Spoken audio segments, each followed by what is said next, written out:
got 25. Your microphones are left. Oh, God. Okay. Well, that works good, doesn't it? Okay. We'll go ahead and call this meeting to order. Would everyone rise for the invocation? And could we have Pastor John Anderson please come forward from the Bay Presbyterian Church? Are you here? No? Okay. Well, then it's Pastor McIntosh over here. Many of you know we try to practice all faiths here. And you join the council in silent prayer with us, remembering the city we love and the troops that protect our liberties.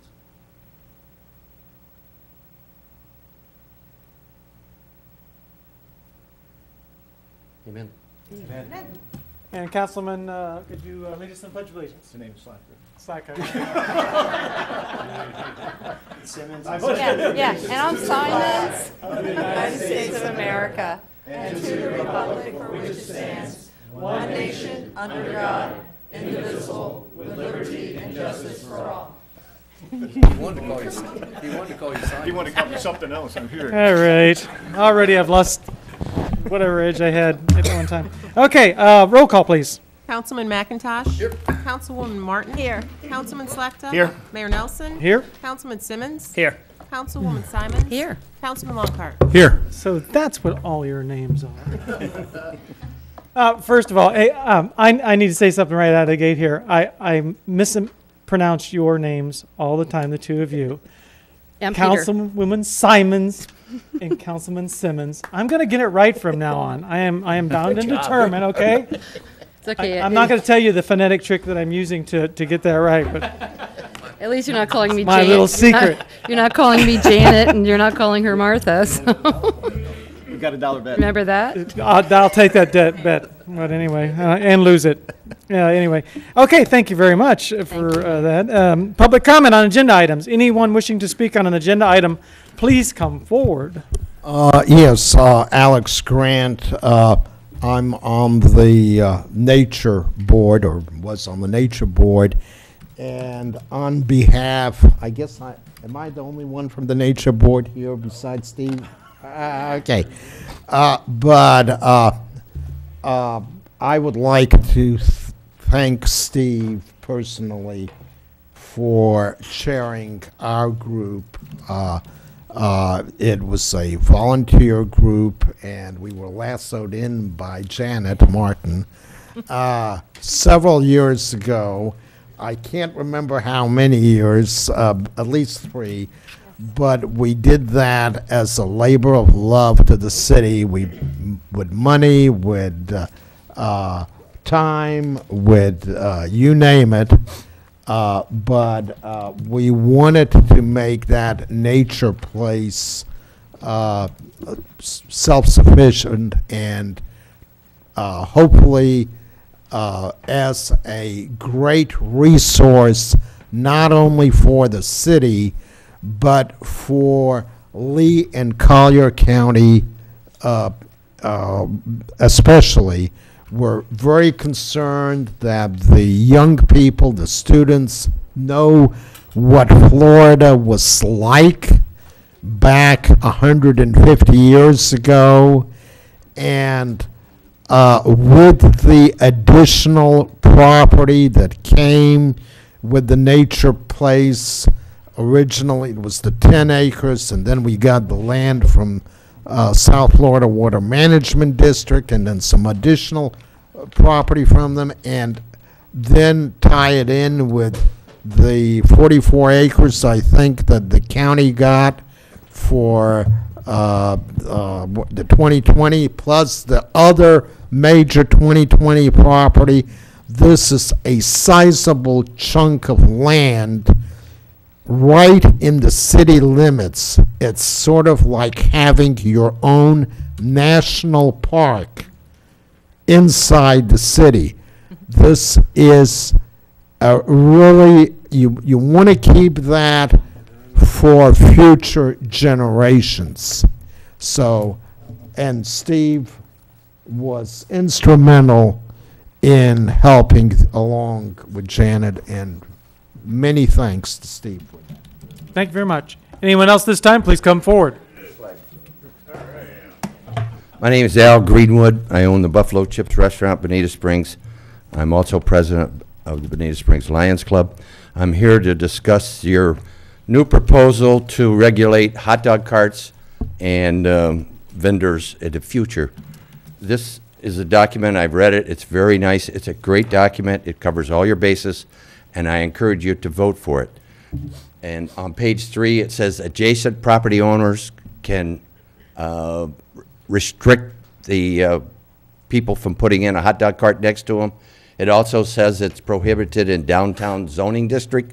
I'm hoping the downtown zoning district is 041 redevelopment district and not Bonita Beach Road. And it also prohibits one 500 feet from a school, a church, or another restaurant, and 2,500 feet from another vendor.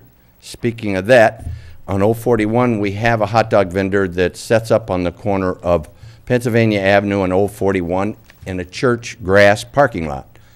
That vendor is there.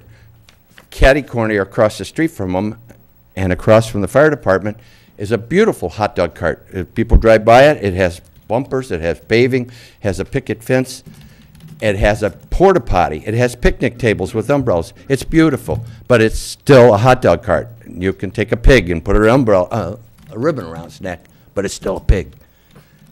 Right next to me, there is an empty lot that I rent, and that lot is my parking lot.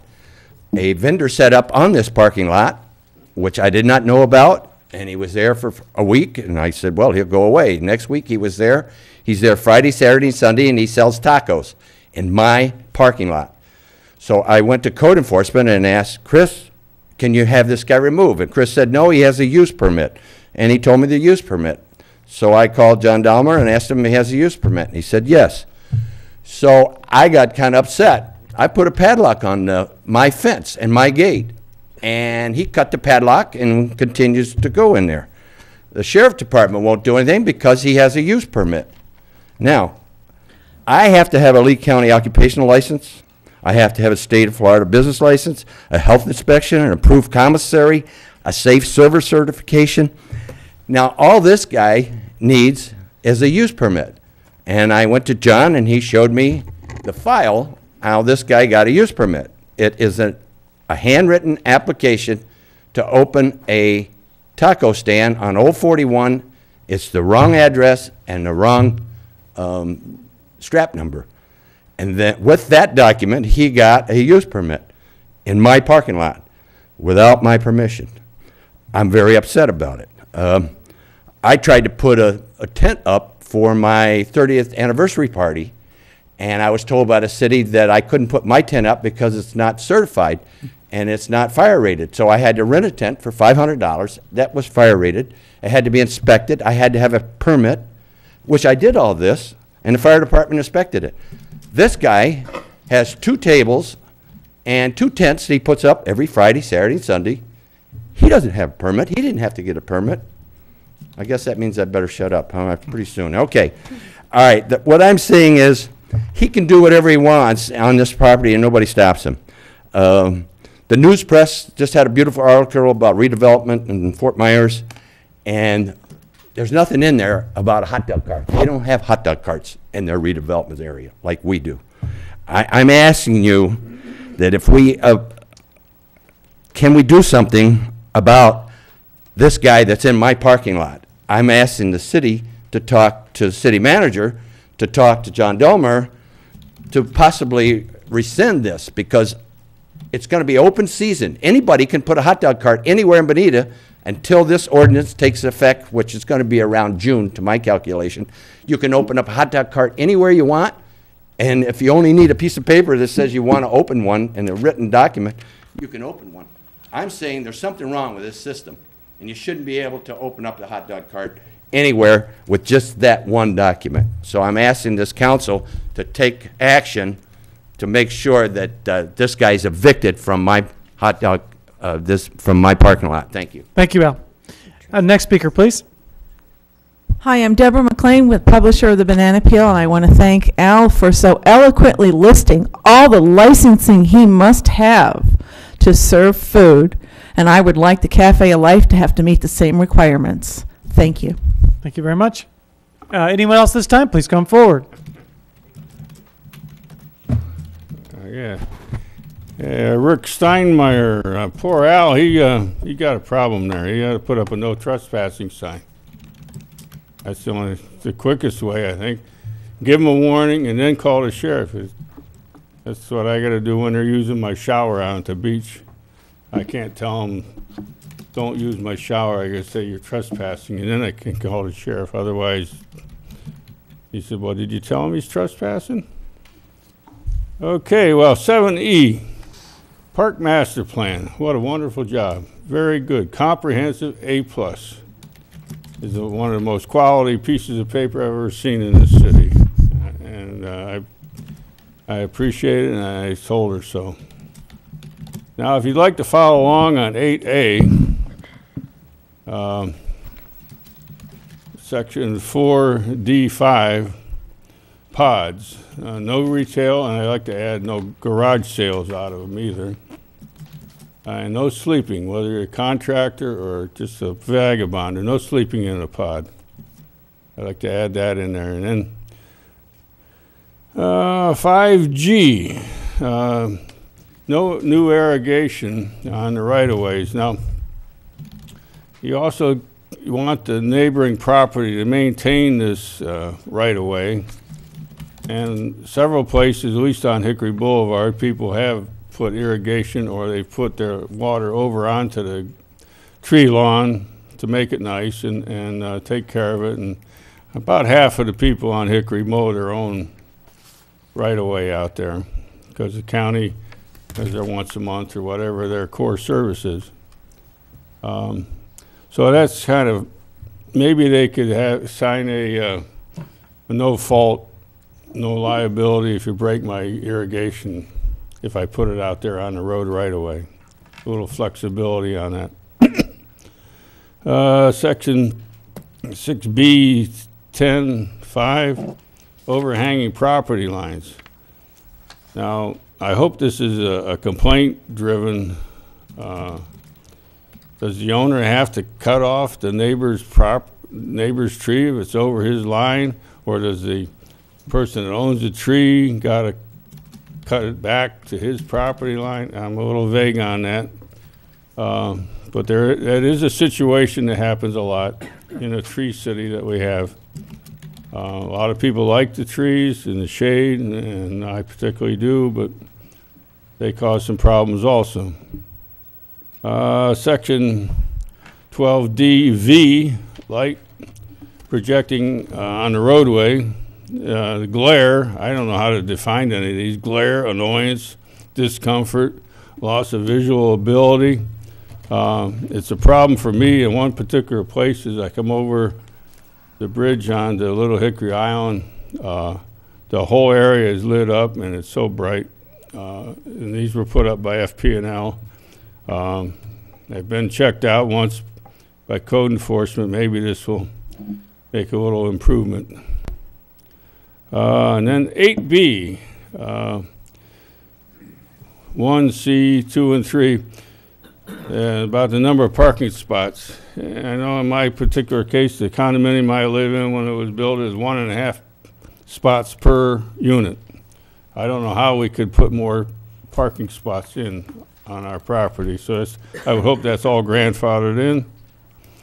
And outdoor recreation, we have some parking lots on Bonita Beach where they might have 1,000 people using 40 parking spots, and they end up parking in the swale and all over along the side of the road and stuff. I hope that'll be enforced.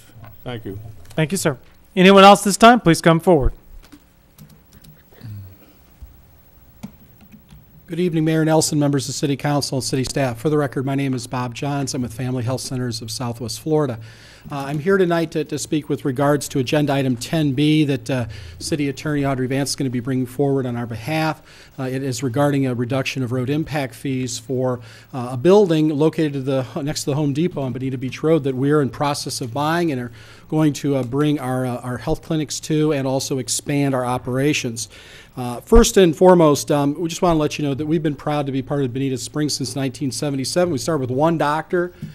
He was seeing 1,000 patients a year, and now we've grown to seeing 7,300 patients during 25,000 office visits at our dental facilities, pediatric, and adult medicine facilities. Now, the 3 of those offices are scattered throughout the city of Bonita Springs, so we're consolidating them, and in doing so, we're going to be able to add 12 new employees. We're also going to be hopefully adding another 6 to 12 in the near future because the space at what's called the Carrollwood Commercial Center will afford us that opportunity.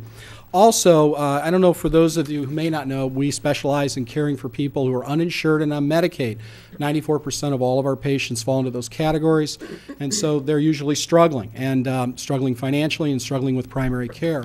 So 70% of those individuals also live in households that earn incomes less than the poverty level. So when you vote to reduce a road impact fee for us, you're really providing extra visits for folks that are really struggling. And we make them qualify financially. We work with them on case management issues.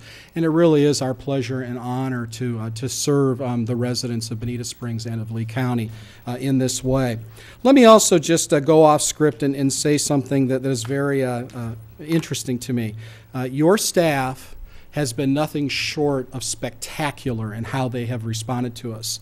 Before I was called away to work with Family Health Centers, I spent 21 years in local government as an assistant city manager, an economic development director, a community development director. And I will tell you that if in any time I'd been part of a team as outstanding and just superlative as the one you have here, it would have made me fall over and faint. Your team, from Carl Schwing to Audrey Vance to Arlene Hunter, Sarah Miller, just everybody has been so warm and so gracious, and it was sealed for me when I walked in tonight and watched everybody hug each other at a city council meeting. You have something special here. That'll be different when we leave. That's all right. You really do have something special here, and I want you to know that as an outsider to your meetings, but an insider to your community in terms of being here for many years, you've got it going on, and you shouldn't let it go, and that's a high compliment to all the members of your staff. And I've also just met Christine from the Chamber, and she guarantees me we'll continue to have a sound relationship. So if you will approve this request, we will think even more highly than we do of you now.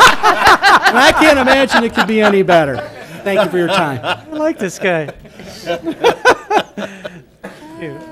Would anybody else like to come forward and say nice things about us? I haven't decided yet. Okay. Christine Ross, President of the Chamber of Commerce and the Director of the Economic Development Council for Bonita and Estero. And I, too, concur. The staff is awesome to work with. I just wanted to speak in support of item 10A. This is really wonderful that you've got this overlay district occurring, that you're putting things together that would create continuity and beauty, and I just really applaud you for taking this move at this point, and I'm really surprised. You guys are just getting to it, and I'm excited, so way to go. Good job. Item 10B, we're very much in support of this impact fee reduction. You did it with Dr. Marciano. Was the first time we came to you and we asked you to do this, so we're here tonight in support of the work that Carl's team has done to create this opportunity to, again, get a building filled, to have more doctors hired, and then to add employees even further after that. It is a bonus that they take care of folks that are an underserved population that doesn't have the same financial capabilities.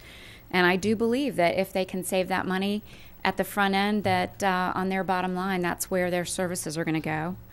I'd also like to applaud you for being so excited about the incentives on 11B that we're going to be able to put into the quiver of arrows that we have at the city level and through the Economic Development Council, whichever way they come through the door, to be able to say that these are occurring. And I've actually been in contact with 3 of the private confidential folks that we've been working with to say, hey, these are coming down the line, you may want to take that into consideration because they haven't decided whether they're going to come to Bonita Springs or somewhere else. And so it was a wonderful opportunity right before Thanksgiving that I was able to contact them and say, this is coming down the line.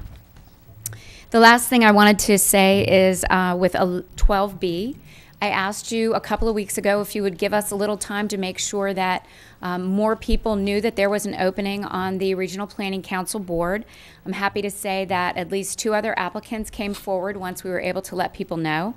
Sabre Smith, the Director of Human Resources for Algenol Biofuels, and Brian Farrar, the principal with BCF Management, have both put their applications in.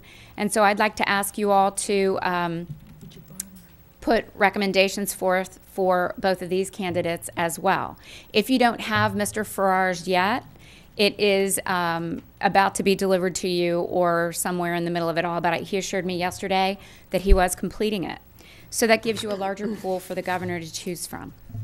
And that's all I have at this time. Thank you. Thank you very much. Anyone else this time? Please come forward.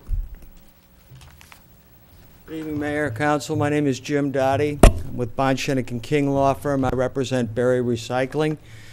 Berry Recycling operates a horticultural waste transfer station on Tower Road. And I'm here to speak to you tonight concerning the proposed ordinance that would change Article 4. I want to kind of echo the sentiments of some of the prior speakers, lauding you for your efforts in making Bonita Springs more friendly.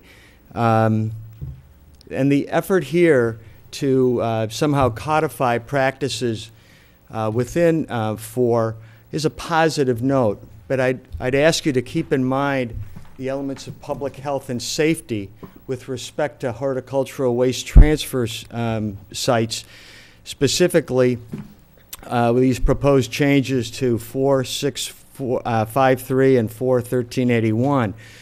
We've been in a time period of historically short rainfalls. There's been a history of mulch and horticultural waste fires. I'll just have to look in our city's history at the Bonita Grand fire that burned for almost a year. Flamingo, a flamingo site from Lingo Nursery down in Collier County, caught fire last year, burned for a couple of weeks. And just last week, there was a fire up at Coastal Grinding on Old 41 in South Fort Myers. All that Berry Recycling is looking for is a level playing field. When they went to site their facility on Tower Road, which is admittedly a very rural part of the city, they had to go through an exhaustive development order process. And the proposal that you're looking for now is for special exception as long as a facility is zoned Ag 2. What we're concerned about is, first of all, that the same scrutiny be applied to those who'd want to site waste transfer sites within the city limits, which the idea of an ag operation within the city limits is almost counter to the thoughts when we developed a comprehensive plan. I think the sentiment at the time was that we'd have no ag land within the city. And that's changed over time. The concern with these sites primarily concern public health and safety. They are prone to spontaneously combust. If they are not properly maintained, if those mulch piles aren't turned over right and watered down, they will catch fire. It's not a question of when, it's not a question of if, it's a question of when, rather. And with respect to some of the provisions or the language that's being proposed to you now, I'd look at it for 1831 sub D. There is a provision for a setback, a 660-foot setback, from a dwelling unit that's not owned by the applicant or it's under separate ownership. And I would submit to you that fires don't really care who owns the combustible material that they choose to ignite. And I can't find any logical basis for accepting an adjoining property owner's dwelling from that may be owned by the applicant themselves. So I'd ask you to carefully look, at least with respect to that provision.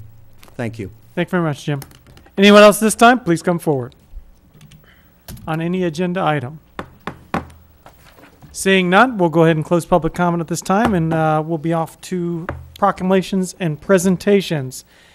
And at this time, would Officer Major Kathy Reardon, would you please come up here, please? You may all applaud now.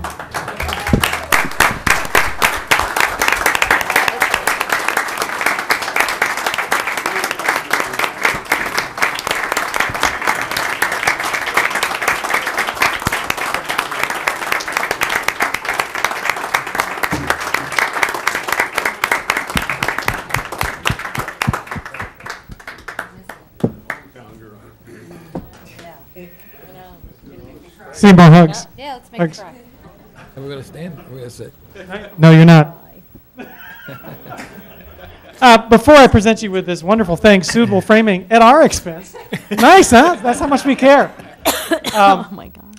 I have to tell you that Kathy Reardon has been a superb friend to the, not just to the entire community, and not just to the South District, but she's been just a great personal friend of Lori and mine. She's always been there, I know, for all of you. She's been a phone call, a second away whenever you needed something, even if you just needed to talk to a friend or vent or whatever you needed to do. She always has a helpful suggestion. She always has a solution, and if she doesn't have that solution, she'll go find one. These kind of people don't grow on trees just everywhere here. They grow in Bonita Springs now and then. And we have some more that are going to come up here in a few minutes. But I have to tell you that you are an exceptional person, exceptional friend. We are honored to even know you. Thank you so much. Thank you.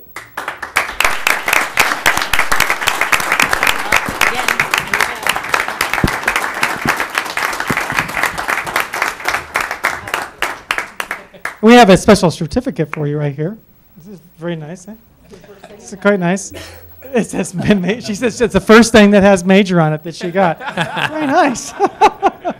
Oh wait, your tag says major. No, okay. It says for your support and dedication to the City of Bonita Springs, Lee County Sheriff's Office, and the Bonita Springs Community Policing Unit. Again, Kathy, thank you. And you come down here anytime. Anytime we have something, you better be down here. I've been down here. Because you are a citizen of Bonita Springs. I don't care where you move. Now, I would like, would the community policing officers, would you all please come forward, please? Come on up here. Oh. Yeah. Photo op. Thank you. Yeah, would you like to introduce your? Yeah. Yeah.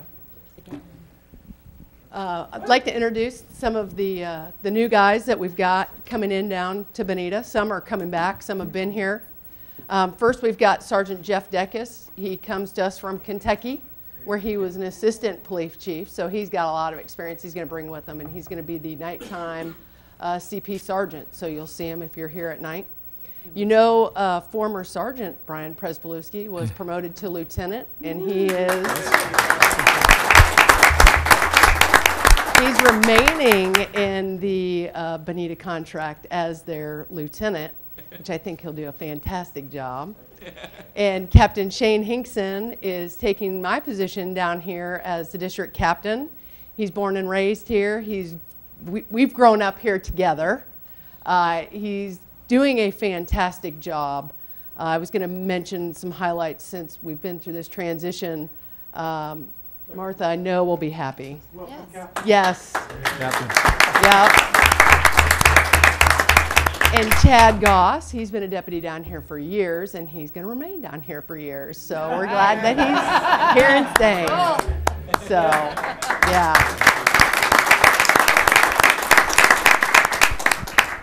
Well, thanks all of you. We've always been proud of our community policing officers and the Lee County Sheriff's Department. You do a superb job, and I can tell it's going to continue. I mean, I've got to know most all of you really well, and with you guys, we've got nothing to worry about here. Thank you so much for everything that you do. Thank you. Yeah.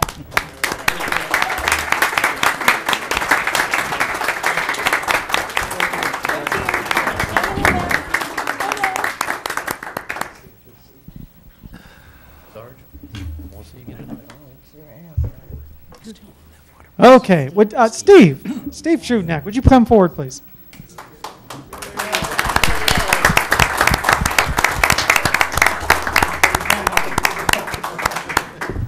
Yeah, there's a man hug there. Bro hug. All right. Again, Steve's another person that I have known for quite some time here. He's not only been a really good friend to myself and to this council, he's been a really good mentor for my daughter as well, Megan. He's known her for a long time there. I really appreciate that. You've been a good friend for her as well, and for this whole community. The way being a landscape architect and interested in trades and such, your input in this community has proven itself time and time and time again. So it's our pleasure to give you this certificate of appreciation awarded to Steve Truvnak in recognition for your many years of dedicated service to the Bonita Springs Tree Advisory Board, amongst other things, and the Nature Place, and for your vast knowledge, mastery, and expertise, which has been invaluable to our community. Steve, thank you so much for everything that you've done for us, and we hope to see you more in the future here. Okay.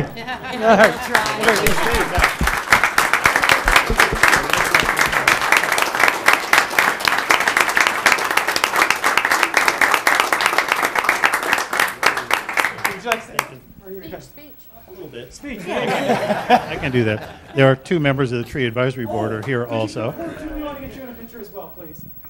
I don't think there's any others we couldn't see. Anybody else from the Tree Advisory? No. Nifty, look at that. Wow. Good to see you. Good to see you. Yeah, good. Any other side? Oh, sure. Why not? Look at that. Oh, there you go. Let's hold this up front here. There you go. Oh, yeah? There you go. No picture time.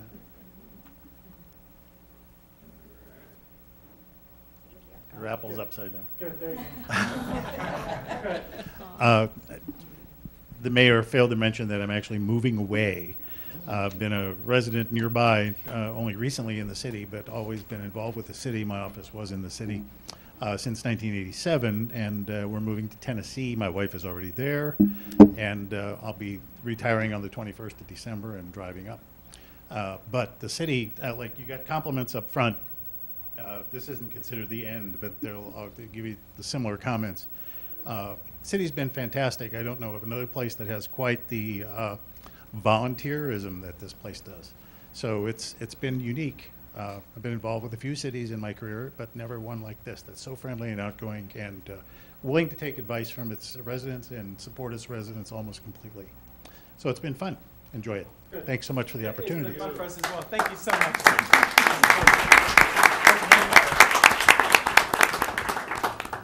You want this?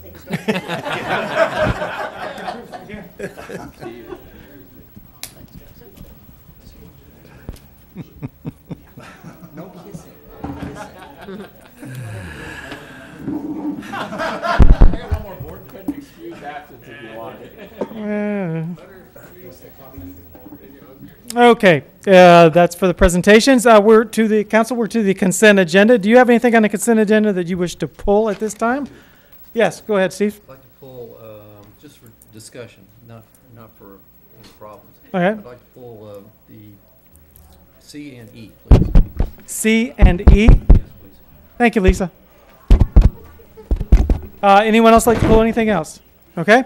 A motion to approve the remainder? Motion. A second. Motion and a second to approve the remainder. Any other discussion? Roll call, please. Councilwoman Martin? Aye. Councilman Slakta? Aye. Mayor Nelson? Aye. Councilman Simmons? Aye. Councilwoman Simons? Aye. Councilman Longcart? Aye. Councilman McIntosh? Aye.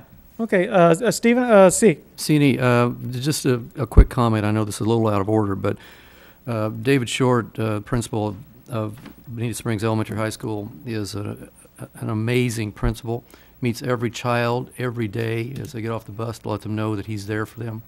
And he's worked on this project to have sidewalks improved in that area for at least a year.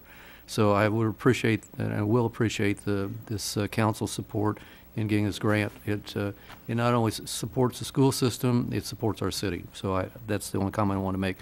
And on E, I don't think I was alone, but I was concerned when Carl elevated some of our younger folks as quickly as he did. I will eat those words. Nicole has done a marvelous job, and this master plan on the parks and recreation is without question a really fine piece of professional work. In addition, you can call her office at 6 o'clock any morning, and she's there. So, Nicole, thank you for your work, and Carl, thank you for your leadership. That's all I had. By the way, I won't be calling at 6 o'clock in the morning. Neither will I. You know I Better do. believe that. You know I do. So. Yes, sir, Carl. Mr. Mayor, I just want to add on item E, just to remind the council and maybe inform the public that this piece of work was not only professionally done by Nicole and her staff, but saved us $30,000 in consulting fees, and I think got a better work product than we did before. So thank you, Nicole. Yep, thank you. Boy, aren't you glad you came here today, huh? Right? I'd like to suggest, too, before we take action on this, that we also make this available. I think this is something that's really good. It's a good promotional piece, don't you think? Yeah, absolutely. It really says a lot. I mean, you know that you have parks in your community, but until you see them listed in that manner, you're like, wow, we have a lot of great things that we've been working on here the last 12 years. Nicely done in that respect. Does anybody else have any other comments before we vote on this? Yes, Martha. I was very glad to see this. It is beautiful, and it's so much more personal. No offense to the other people who did the other one, but it's so much more personal for us. Very detailed. I just still will like to include here that the population growth figures here for 2017 and 2022, it says that we won't need any more parks. I hope that doesn't preclude us if the opportunity should arise for green space, because as we grow as a city, those little neighborhood green spaces will be important for us. Okay, thanks. Thank you very much. And if there's no other comment, we'll go ahead and take, there's a motion second to approve C and E. Roll call, please. Councilman Slackton. Aye. Mayor Nelson. Aye. Councilman Simmons. Aye. Councilwoman Simons. Aye. Councilman Longcart. Aye. Councilman McIntosh. Aye. Councilwoman Martin. Aye. Okay, and we are to item number 8, the first reading and public hearing of following ordinances. Audrey. Thank you. For the record, Audrey Vance, City Attorney. Before we start, I have reviewed the affidavit of publication, which does have both ordinances. The affidavit is legally sufficient, and it is on file with the city clerk. With that being said, I'll read the first ordinance. This is an ordinance amending and restating the Bonita Springs Property Maintenance Code, ordinance number 03-04, as previously amended, amending section 2, purpose to add term landowner, amending section 4, exterior storage, accessory structures and fences to include registration for temporary storage pods, which units on residential property, amending section 6, nuisances applicable to residential property, amending section 7, vacant lot maintenance, amending section 9, nuisance vegetation and requirements for landscaping, buffers and native vegetation, amending section 12, outdoor single and two-family residential lighting standards to provide for street light shielding, providing for conflicts of law, severability, inclusion in code, and an effective date. This is a first reading. The second reading will be scheduled on December 19th, 2012 in these chambers, beginning at 9 a.m. The ordinance was reviewed by the local planning agency and will be reviewed again by the local planning agency on December 13th, 2012. I want to point out that the LPA, when looking at the ordinance on November 7th, did have some concerns, and they did make some corrections, most notably to section 4D5. It's in your green sheet. But in that one, they wanted to add a section that code enforcement could not just willy-nilly go out and do inspections. They had to provide reasonable notice. So I modeled something after the landlord-tenant law. I realize that we're not in privity in the same relationship as a landlord-tenant, but it was probably the closest words I could think of. So that's in the draft. Chris Campbell is here and can go over any questions you may have. I know he did some research on pods since you last looked at this ordinance. Okay. Yes, I do. Yep. Chris, how you doing? Good. Good. Go ahead, Steve.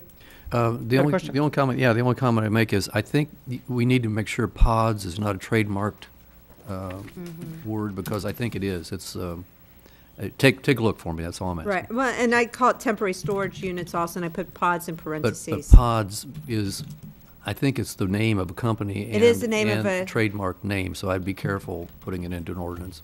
Right. Now, I wouldn't use it generically, is what I'm saying.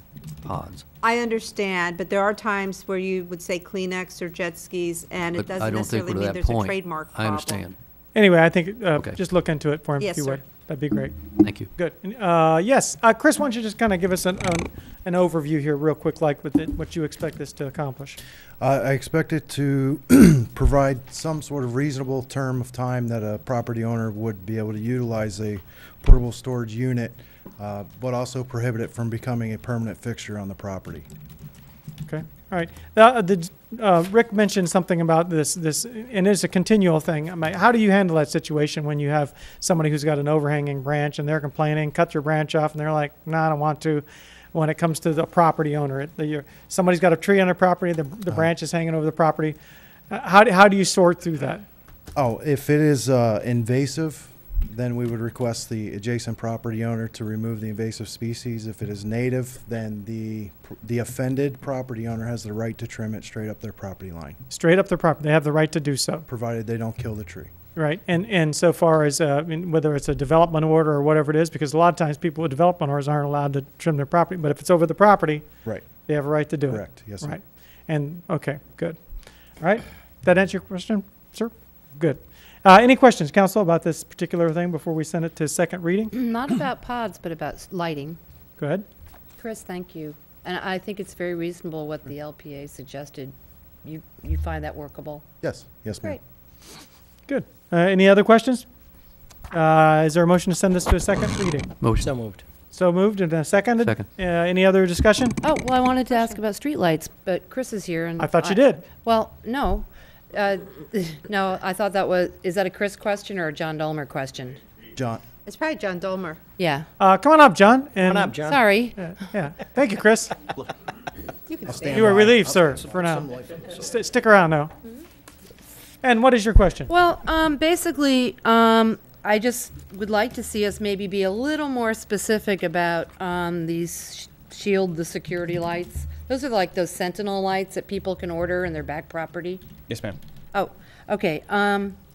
Could we just ask for cutoff lights, meaning they're recessed cutoff lights? That would just solve the problem. Rephrase it so that it would It would say stay cutoff or recessed. recessed. Would that be helpful? Because just going cutting off the Skywise light isn't going to help the property next door.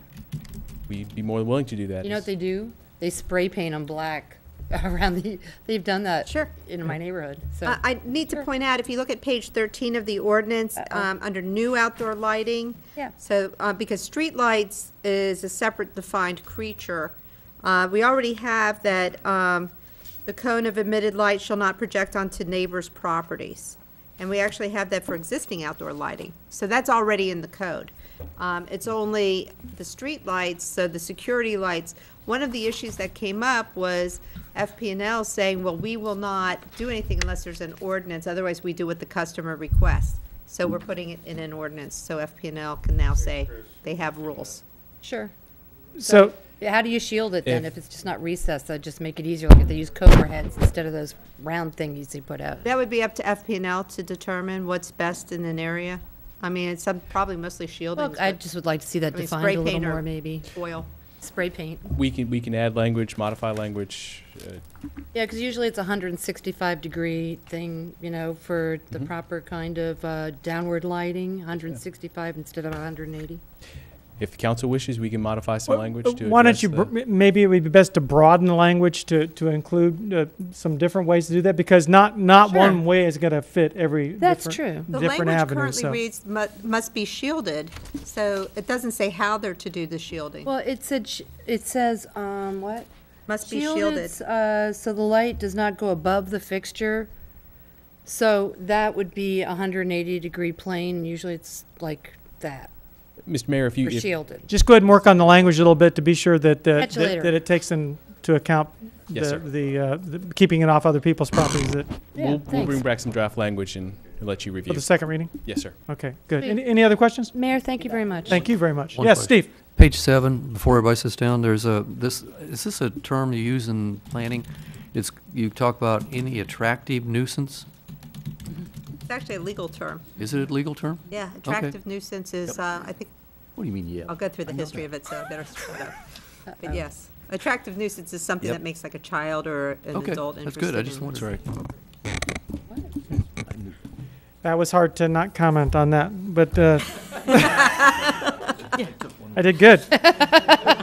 Almost. Good, almost, that close. To be in Any other comments? Or do we have a motion and a second to send us to a second reading? Okay, motion and a second. Any other comment? We're going to send this to second reading. We have a date certain or pretty Yes, sir. certain? December 19th at 9 a.m. in these chambers. Good, very good. Roll call, please. Mayor Nelson. Aye. Councilman Simmons. Aye. Councilwoman Simons. Aye. Councilman Longcart. Aye. Councilman McIntosh. Aye. Councilwoman Martin. Aye. Councilman Slackton. Aye. Okay, the dreaded item B. Well, hopefully it's not dreaded. Again, I've reviewed the affidavit of publication. It is legally sufficient. I'm going to read the title block, which is better than having to read the whole ordinance. And so I will begin. An ordinance of the City of Bonita Springs amending certain sections of the zoning ordinance, amending Division 2, City Council by amending 4-81, City Council's power to appoint local planning agency, revising Section 4-83, functions and authority of City Council for administrative appeals, amending Section 4-145, powers and duties of the zoning board, amending Section 4-152, zoning board standard for review to remove administrative appeals, amending Section 4-203, additional requirements for applications requiring public hearing, creating Section 4-204, submittal requirements for administrative action applications, amending 4-653, the table of use regulations for agricultural districts to allow limited horticultural waste transfer sites by special exception in AG2, amending Section 4-1322, enclosure of facilities to include pet daycares, amending Section 4-1352 to revise the setbacks, landscaping, and other conditions for display, sale, rental,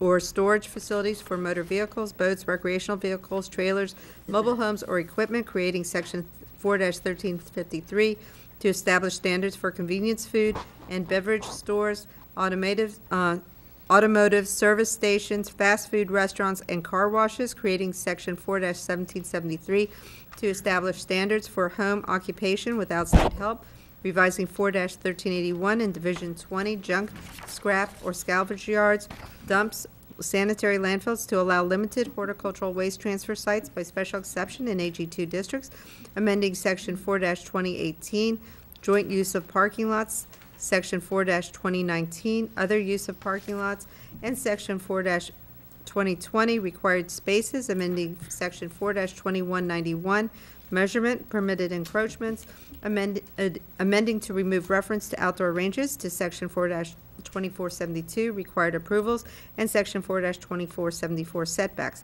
creating 4-3105 to clarify that use permits are required, providing for conflict, severability, codification, inclusion in code, Scrivener's errors, and an effective date. This is a first reading. The second reading will be held on December 19th, 2012 at 9 a.m. in these chambers. The local planning agency has reviewed this ordinance like the property maintenance ordinance before it. And if you look on the second page of the green sheet, there were some revisions explained in that revision, as well as inside the memorandum that I provided previously on third-party appeals. The LPA will again review the ordinance for consistency on December 13th, 2012, and any other comments will be provided back. I also know that this was reviewed by the Chamber's Government Affairs Committee, and some changes were made in accordance with that. With that being said, I think the best approach would be to have the planners come up and explain the ordinance to you. I think that's a wonderful suggestion. Which one of you planners are going to, that would be John. Come on up, John.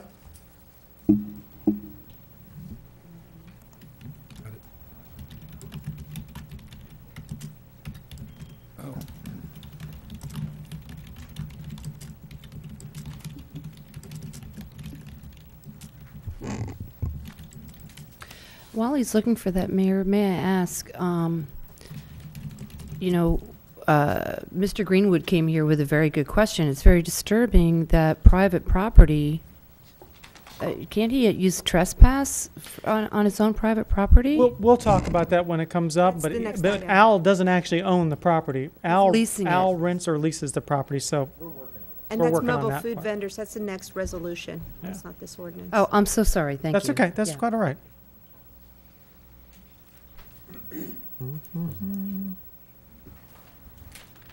And then I guess on this one, I'd like to hear about the horticultural waste sites and. Bet we will. I hope so. John? Yes, sir. We'll start off with this section with dealing with administrative appeals, mainly because it's the first one in the ordinance, and it was Before you do that, why don't you just go through quickly, just to refresh our memory, as we discussed, how did we get to this point right here? Why did you bring this forward? Well, there was actually an administrative appeal filed on an application that was submitted and denied. That appeal was withdrawn, so it did not go forward, but it did identify several weaknesses within our existing language. One of those weaknesses had to do with the fact that the zoning board was going to be the final arbiter, and there was concerns about that. Another one had to do with who could appeal, how long you had to appeal. And so since a lot of those questions remained, we went back, took a look at what we had, what we were looking to do, modified the language, and that language is what is being proposed tonight. I know that several of you have received correspondence on this issue because you have forwarded it along to me. Most of those were the same letter. What was addressed in there, the concerns that were raised in that correspondence, really don't address the intent of an administrative appeal. And what you're looking at doing is providing an applicant, someone that has requested either a use or building, something from staff or one of your advisory boards, and it has been denied, and they feel that the rules were not followed and the interpretation was done incorrectly.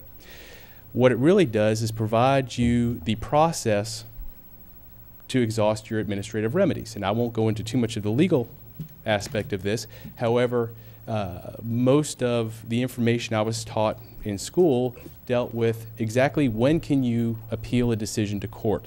And a lot of the decisions that we were taught were based on where is that line and what needs to be provided to an applicant prior to having that right to appeal into a court.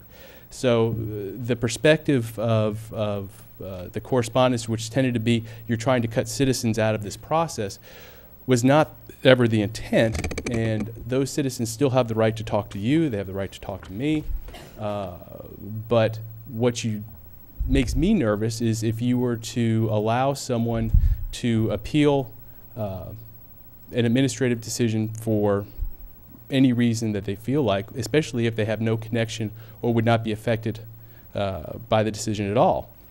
So if the mayor has requested a zoning verification letter on a particular piece of property, and I was a citizen and didn't like what the letter said, the correspondent said I should be able to appeal that decision. Well, first off, zoning verification letters do not provide an entitlement. They're simply an interpretation of what is there. And that is also been included in a most recent change to Lee County, so that they have also specifically listed zoning verification letters as something that cannot be appealed. So I don't know if that kind of gets the broad strokes of some of the information that you've received. But well, but I meant more or less for the Land Development Code Chapter 4 amendments in this particular case. I mean, this was designed around the intent of squaring away that administrative process.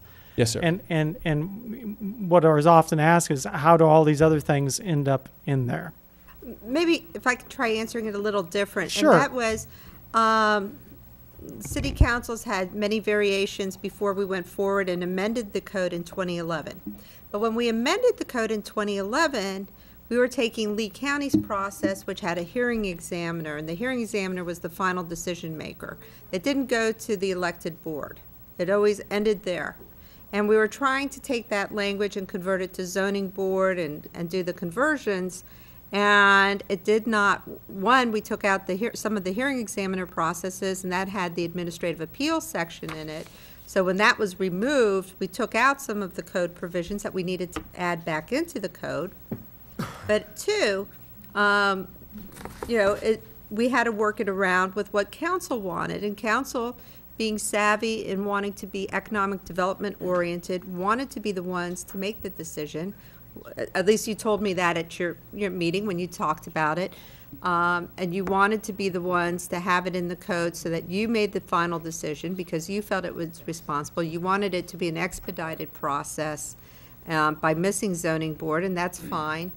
And you wanted a process set up, and then staff and I worked on that process, trying to be very careful to follow a process so that we require people to exhaust their administrative remedies, and we provide a relief valve. So if it doesn't have to go to court, we can do court avoidance because we try not to get sued. I mean, that's one of the objectives why I think you want me hired, is to not get into lawsuits, or only get into lawsuits when it makes sense. And also, you wanted to protect people's property rights. Now, the question is Collier County does allow administrative appeals of zoning verifications. So we determined, staff determined that it was appropriate to allow that appeal process, you know, if it belonged to the property owner. The problem is that zoning verifications can be done by a neighbor wanting to, find out what's on property.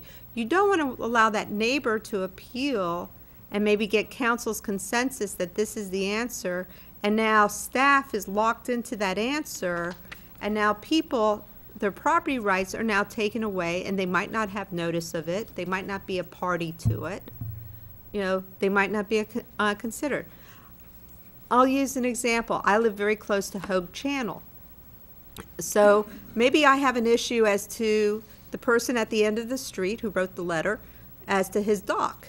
I don't, by the way, but, just making up a hypothetical here. What if I came to city council, I appealed maybe how the mangroves were allowed to be trimmed, and staff says, no, this is what's allowed. I appealed the decision to council, and now the property owner, is not allowed to trim his mangroves, or alternatively must trim them, and if he doesn't, he's violating the council decision, and then I have an enforceable right on property I don't own, because maybe I want that view a certain way, against that property owner. Okay, yeah, go ahead, John. And I think that Audrey and I have gone through the specifics of this particular amendment, but to answer your question generally, why are we presenting these changes to you? It has always been the intent of the City Council, since it incorporated, to adopt its own zoning ordinance and to separate and distinguish itself. This was reiterated during your strategic planning session when you wanted to revise your regulations. Staff has then gone out, started going through Chapter 4 to modernize that, to make it specific to Bonita Springs. Piece by piece. Piece by piece. And this is one of those pieces that's being presented to you. Okay. So this is under the direction of not only this council, but previous councils. Okay. And just before we get to the questions here, the main part that I saw on there that really struck me was that the appeals process is really intended for parties that have actual standing. Correct.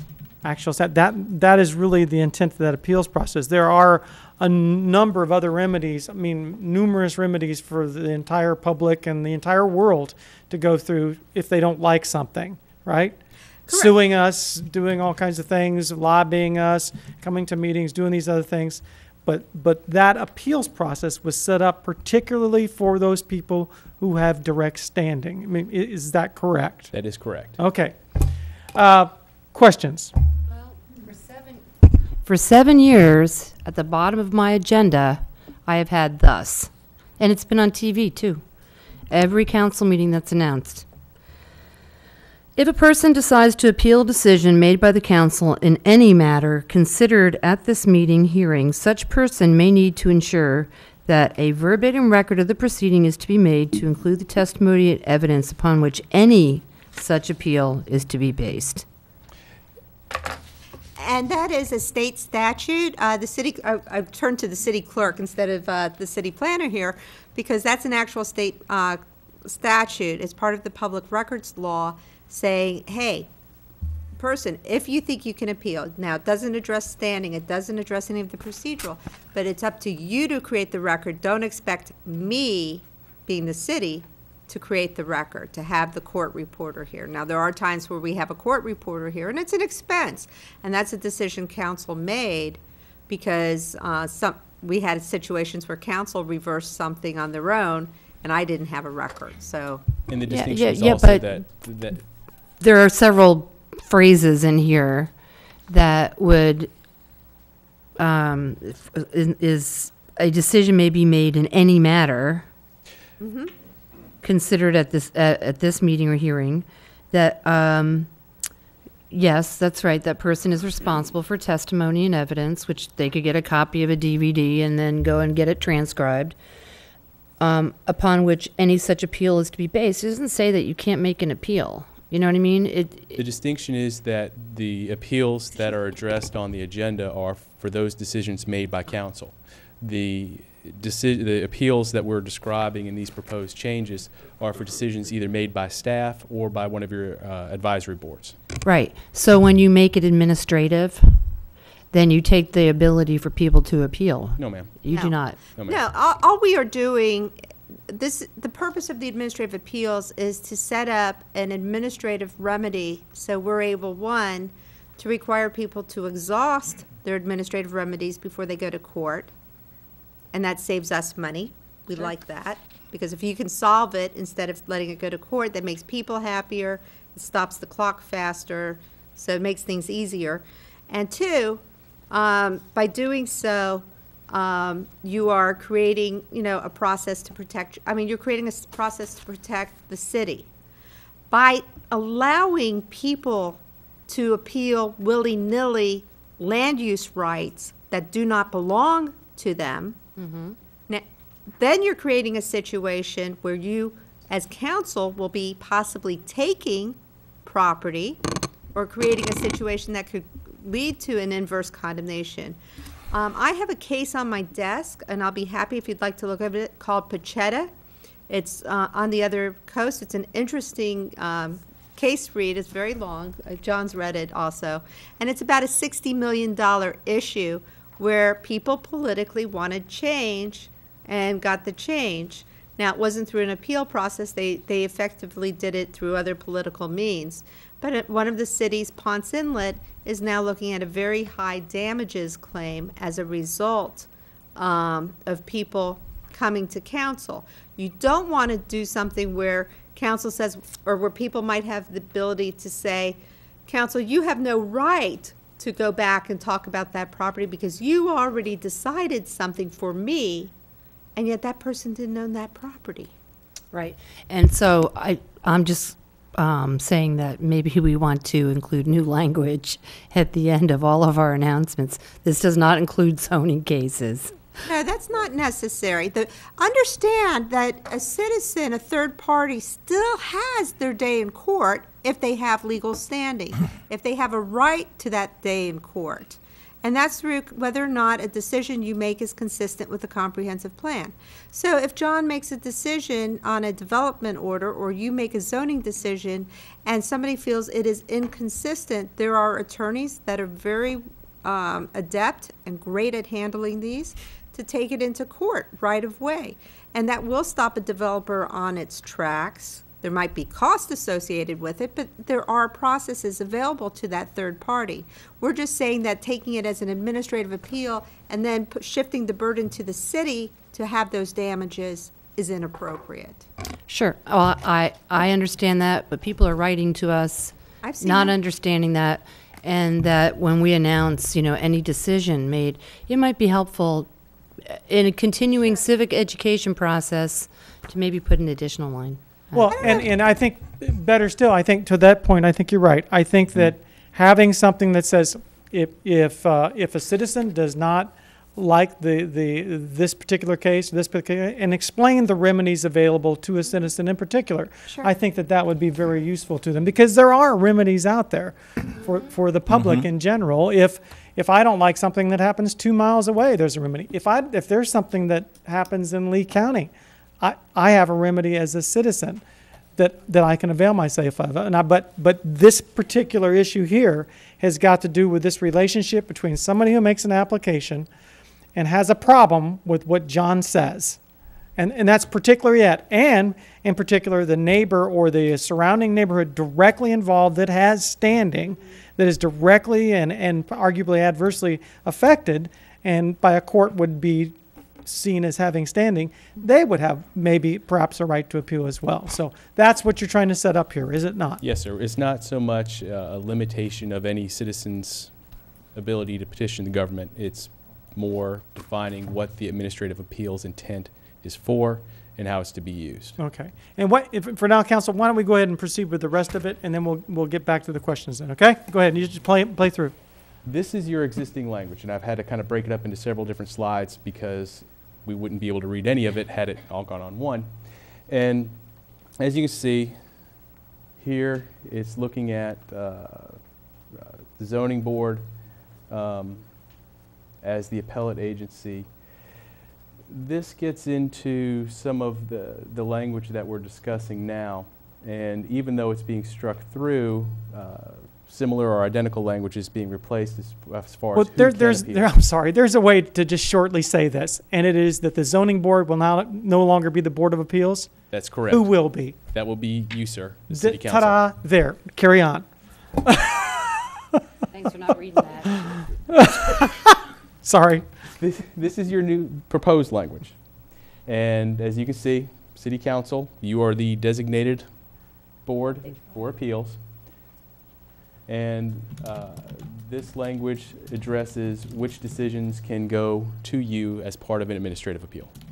So we're defining those decisions and those boards which make those decisions, which fall under this new regulation, or would.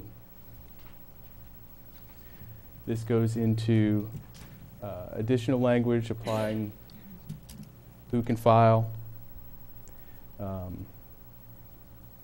You are not allowed to circumvent any of the regulations by way of an appeal, and this establishes a 30-day timeline in which to file your appeal. I know I'm going through this quickly, so if there are any questions or if you want me to stop at any particular location, please let me know. And this identifies development orders because they are handled as consistency with the comprehensive plan as opposed to any other standard. Okay. That was a very brief run through. And that has to do with the appeals process. Yes, sir. And that deals specifically with the administrative appeals process. Okay. Yes, questions? Anything? Yep. Well, just, yeah, go ahead, Steve. We've been down this road before, and rather than go through the agony that we've had in the past with being accused of not being transparent, is it not logical that we sit down with some of the folks who've communicated with us and give that explanation personally to them so they understand? You know, I read it, I get it, but there are a lot of people who read it and don't see it the same way that we see it and intend it. So rather than go through that heartache of weeks of people having concerns about what we're doing up here, maybe we can head that off if Absolutely. And one of the things other governments have done, and I did a brochure about 7 or 8 years ago, kind of a citizen's guide to participating in the zoning process. And I think it's something that I can, now that we have planners on staff, I can have them take over that process of, you know, trying to make it very layperson oriented so they understand zoning, so they can come into the case, as well as other decisions, so that they know where they should be going, at what point, and at what juncture do they need to go to court. There you go. And I have no problem sitting but down. you have no problem sitting down with, I mean, it's a pretty well-defined group of people. So, I mean, Absolutely. I think that'd be good. Yeah. Yeah, it'd be good to do. That's not an issue at all. That's your suggestion as well? Yeah, okay, good. Yeah, guys, other questions? Yeah, my other question is, why is it 30 days? Because isn't a court, if they go to appeal to a court, isn't that 60 days that people with standing would have? No, actually, you normally have your notice of intent to file has to usually be in, I want to say 20 days. And then afterwards, you have time to prepare the index. So, in a real appeal. So 30 days is what was in our existing ordinance, so I kept with those days. You could make it shorter, I guess, if you wish. I don't want to make it shorter. I would not make it too much longer. You want a point where there's finality, so Yes. people can proceed with their lives. I just somehow remembered that some neighbors who were upset about a zoning case, I thought it was 60 days that they had to file Maybe to what a you're doing court. is counting the effective date of an ordinance. If you do a zoning ordinance, you had the 30 days you adopted it and the Yeah, 30. there you go. So in that case, then an appeal in 30 days, would it be 60 days? Because the ordinance wouldn't take effect for 30 days for When them to staff makes appeal. administrative decisions, it doesn't have an ordinance, so it doesn't take 30 days. Thank you. Yeah. Well done. Yeah, plus, we're hoping that the decisions that staff's making aren't of the veracity or the importance that one that requires an ordinance. That is the intent Yes, that sir. we're shooting at here. Bill, you have something to say. See how you. good I am at this? Thank you, Ben. Not good, huh? On the documents Has that we've name all right, too. received, there are 6 actions that are requested by this group. And I want to know, rather than go and get into a big discussion about it, Steve's suggestion would be to meet with the people as opposed to us discussing it tonight and going through these individual things. And I think that's a great idea, and then we can move on. Yeah, there you go. Good deal. And I would support that, Mayor, also. Okay, do you want to go ahead and do the rest of your presentation? Well, because there's some other things to talk about here as well Yes, sir. Now, I'm handling this that don't have portion, the anything to do use with what they permits. were talking about. Gotcha. Then Mrs. Alexis Crespo will be handling the bulk of the chapter 4. Carry on. I have one more. All right. You're going to do the use permits? Yes.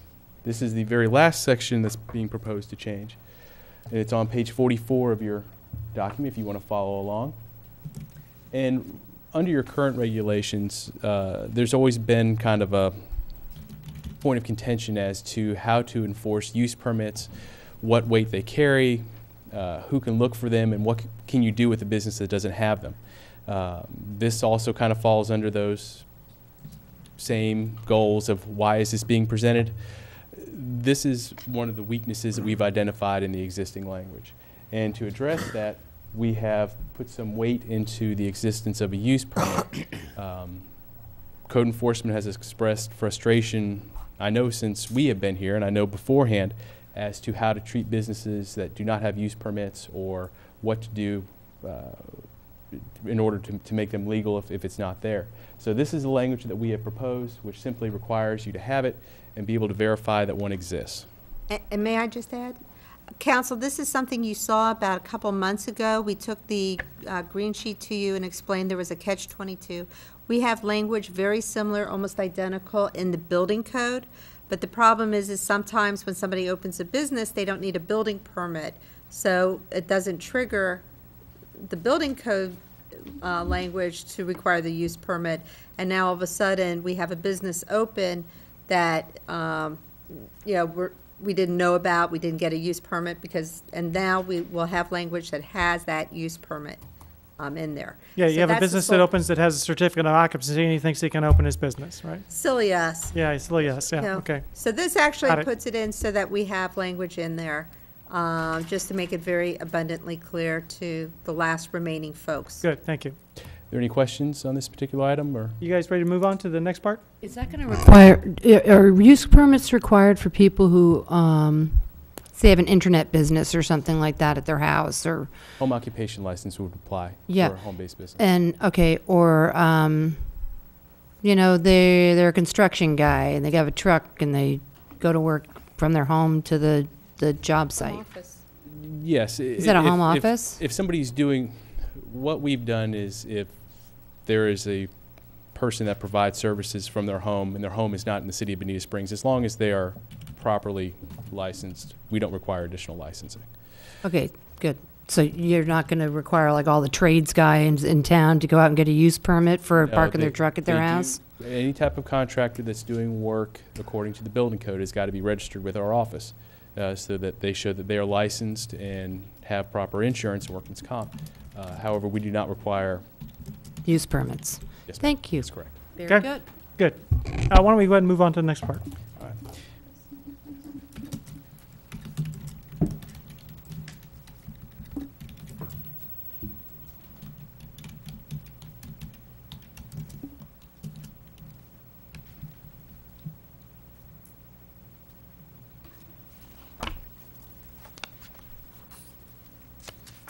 Thank you. Good evening. Alexis Crespo with Waldrop Engineering.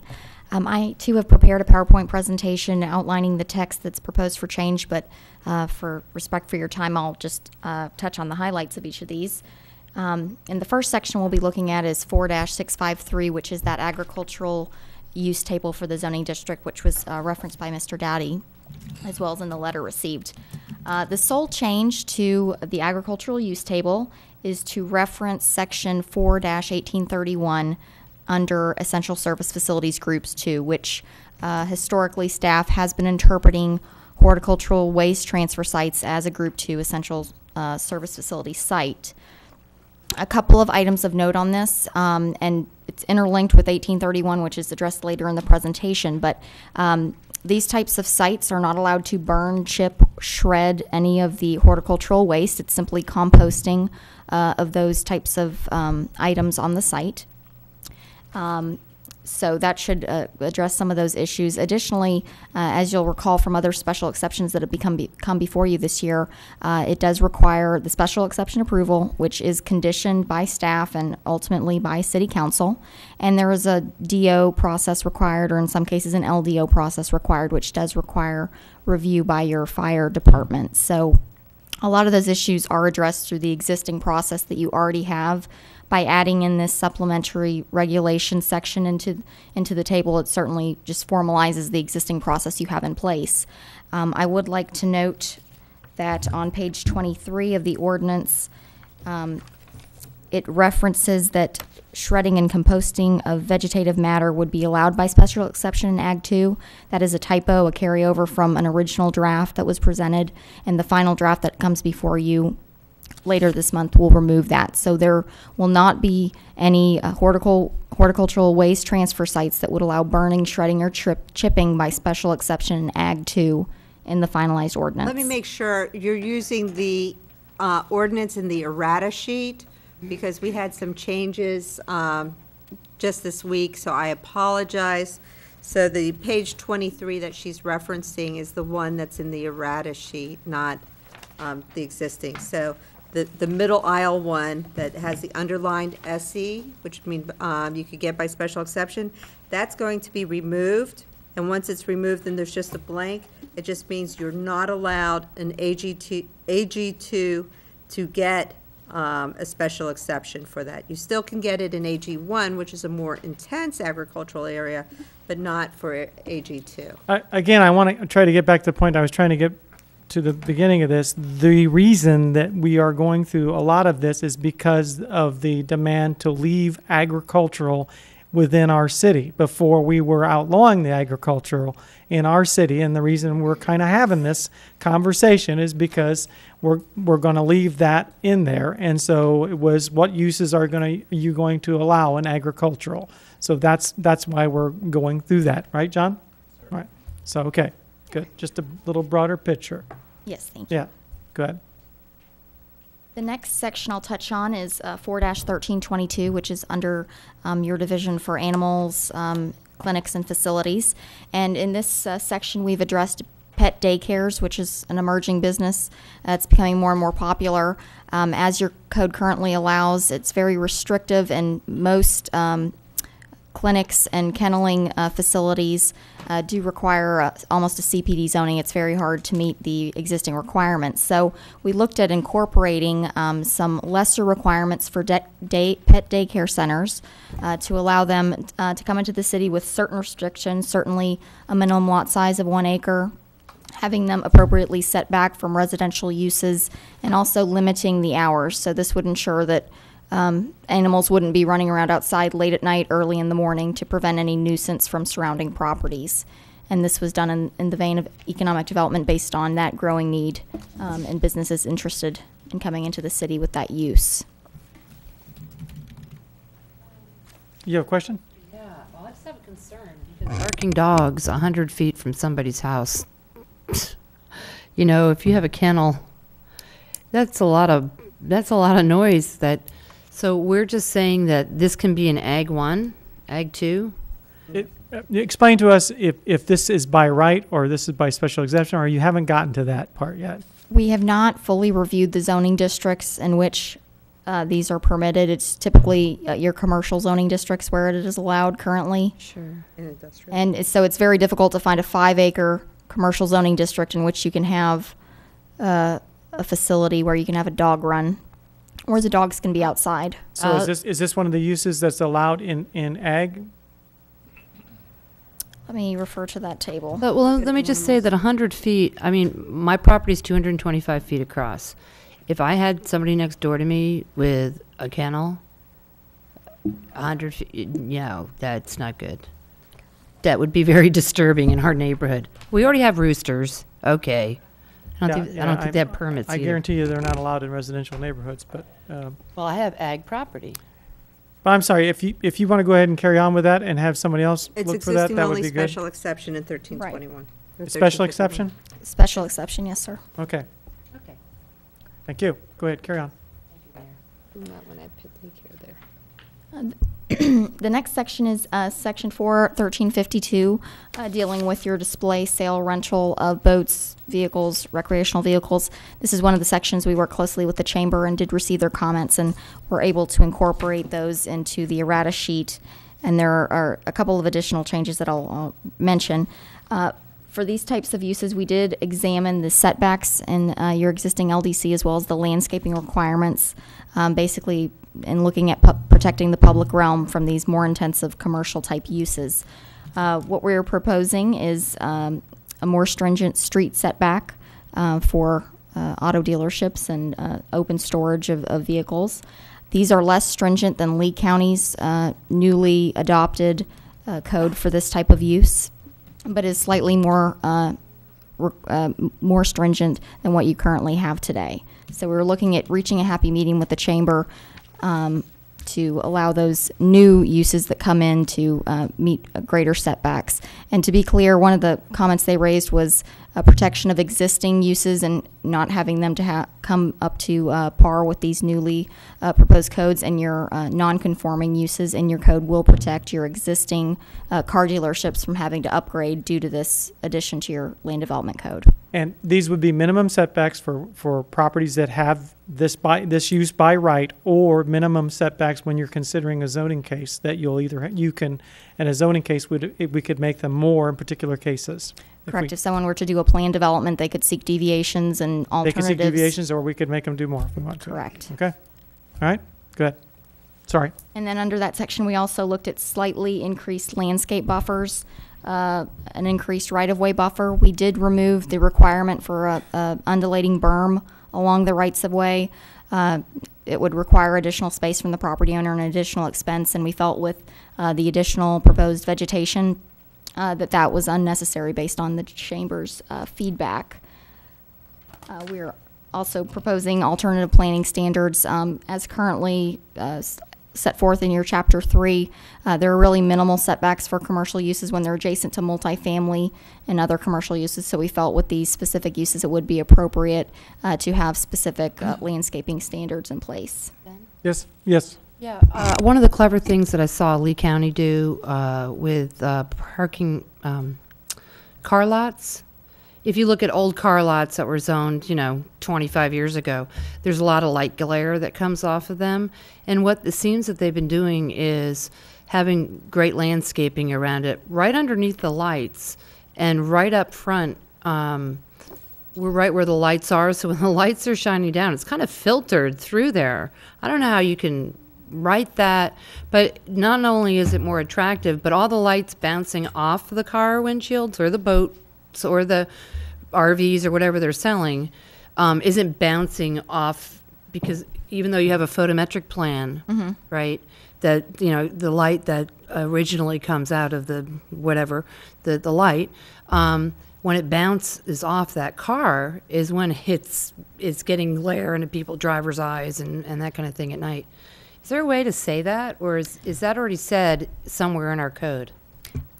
This is utilizing the basis for which Lee County prepared their recent LDC amendments for this type of usage. We did not look into Chapter 10 of their code at their photometric changes that they may have made, but we can certainly do that when we bring this back. Yeah, I don't know if you can say light bounce. I don't know what the proper Light term is. pollution or light glare. And we have Bounces comparable per section. section in our Chapter 3 to county's Chapter 10 for development standards. So it might be where the applicant does have to go forward. John and Alexis will check that out. They just did a great job. I thought, that's clever. And I don't know how they codified it and what it looks like in words. So I hope we have that. Okay, you can just look Okay. into that. Thanks, Mayor. Wait, you were quite, but We did remove. We originally had proposed perimeter walls being a requirement based upon the chamber's feedback. We did remove that from the section, and in many cases there is a perimeter wall required due to your Chapter 3 standards. So we were very comfortable removing that from the proposal. And then lastly, under this, we are proposing that outdoor speakers be limited. No loudspeaker systems or public address systems. And I just want to make it clear to everybody, but that if these places are by right, these are the minimum standards. And if somebody comes in for comes in for a planned unit development, then and we find that there's some kind of neighborhood conflict, we can still have them put in a perimeter wall or whatever it is, if it's a planned unit development they're Correct. coming for. So And I would just to say- try to set some of the concerns aside, that if in special cases we can do that. Correct, and your Chapter 3 does require where there is parking areas within 120 feet of residentially zoned properties that a wall would be required anyway. So it was almost redundant to put it into this section because it's already covered elsewhere in Okay. your LDC. All right, thank you. The next section is an entirely new section being proposed, Section 4-1353, and this deals for slightly higher standards for your fast food restaurants, convenience food and beverage, and gas stations. And the intent there is obviously to, again, protect the public realm from those more intensive type commercial uses. And we made some pretty significant modifications after meeting with your LPA. Mr. Vincent and Mr. Forbes had very good feedback for us, but we ultimately are pushing forward with a separation requirement that is actually more lenient than your Chapter 3, where you have the option of doing a wall, or you can do a larger, wider buffer with more plantings in lieu of a wall. So it would be based upon the desire of the developer on which type of buffer they would like to provide. We also did include treatment for primary facades that would be visible from rights-of-way. And our original draft did include some restrictions on canopies and accent banding, but we did remove those based on the recommendation of the LPA. Okay.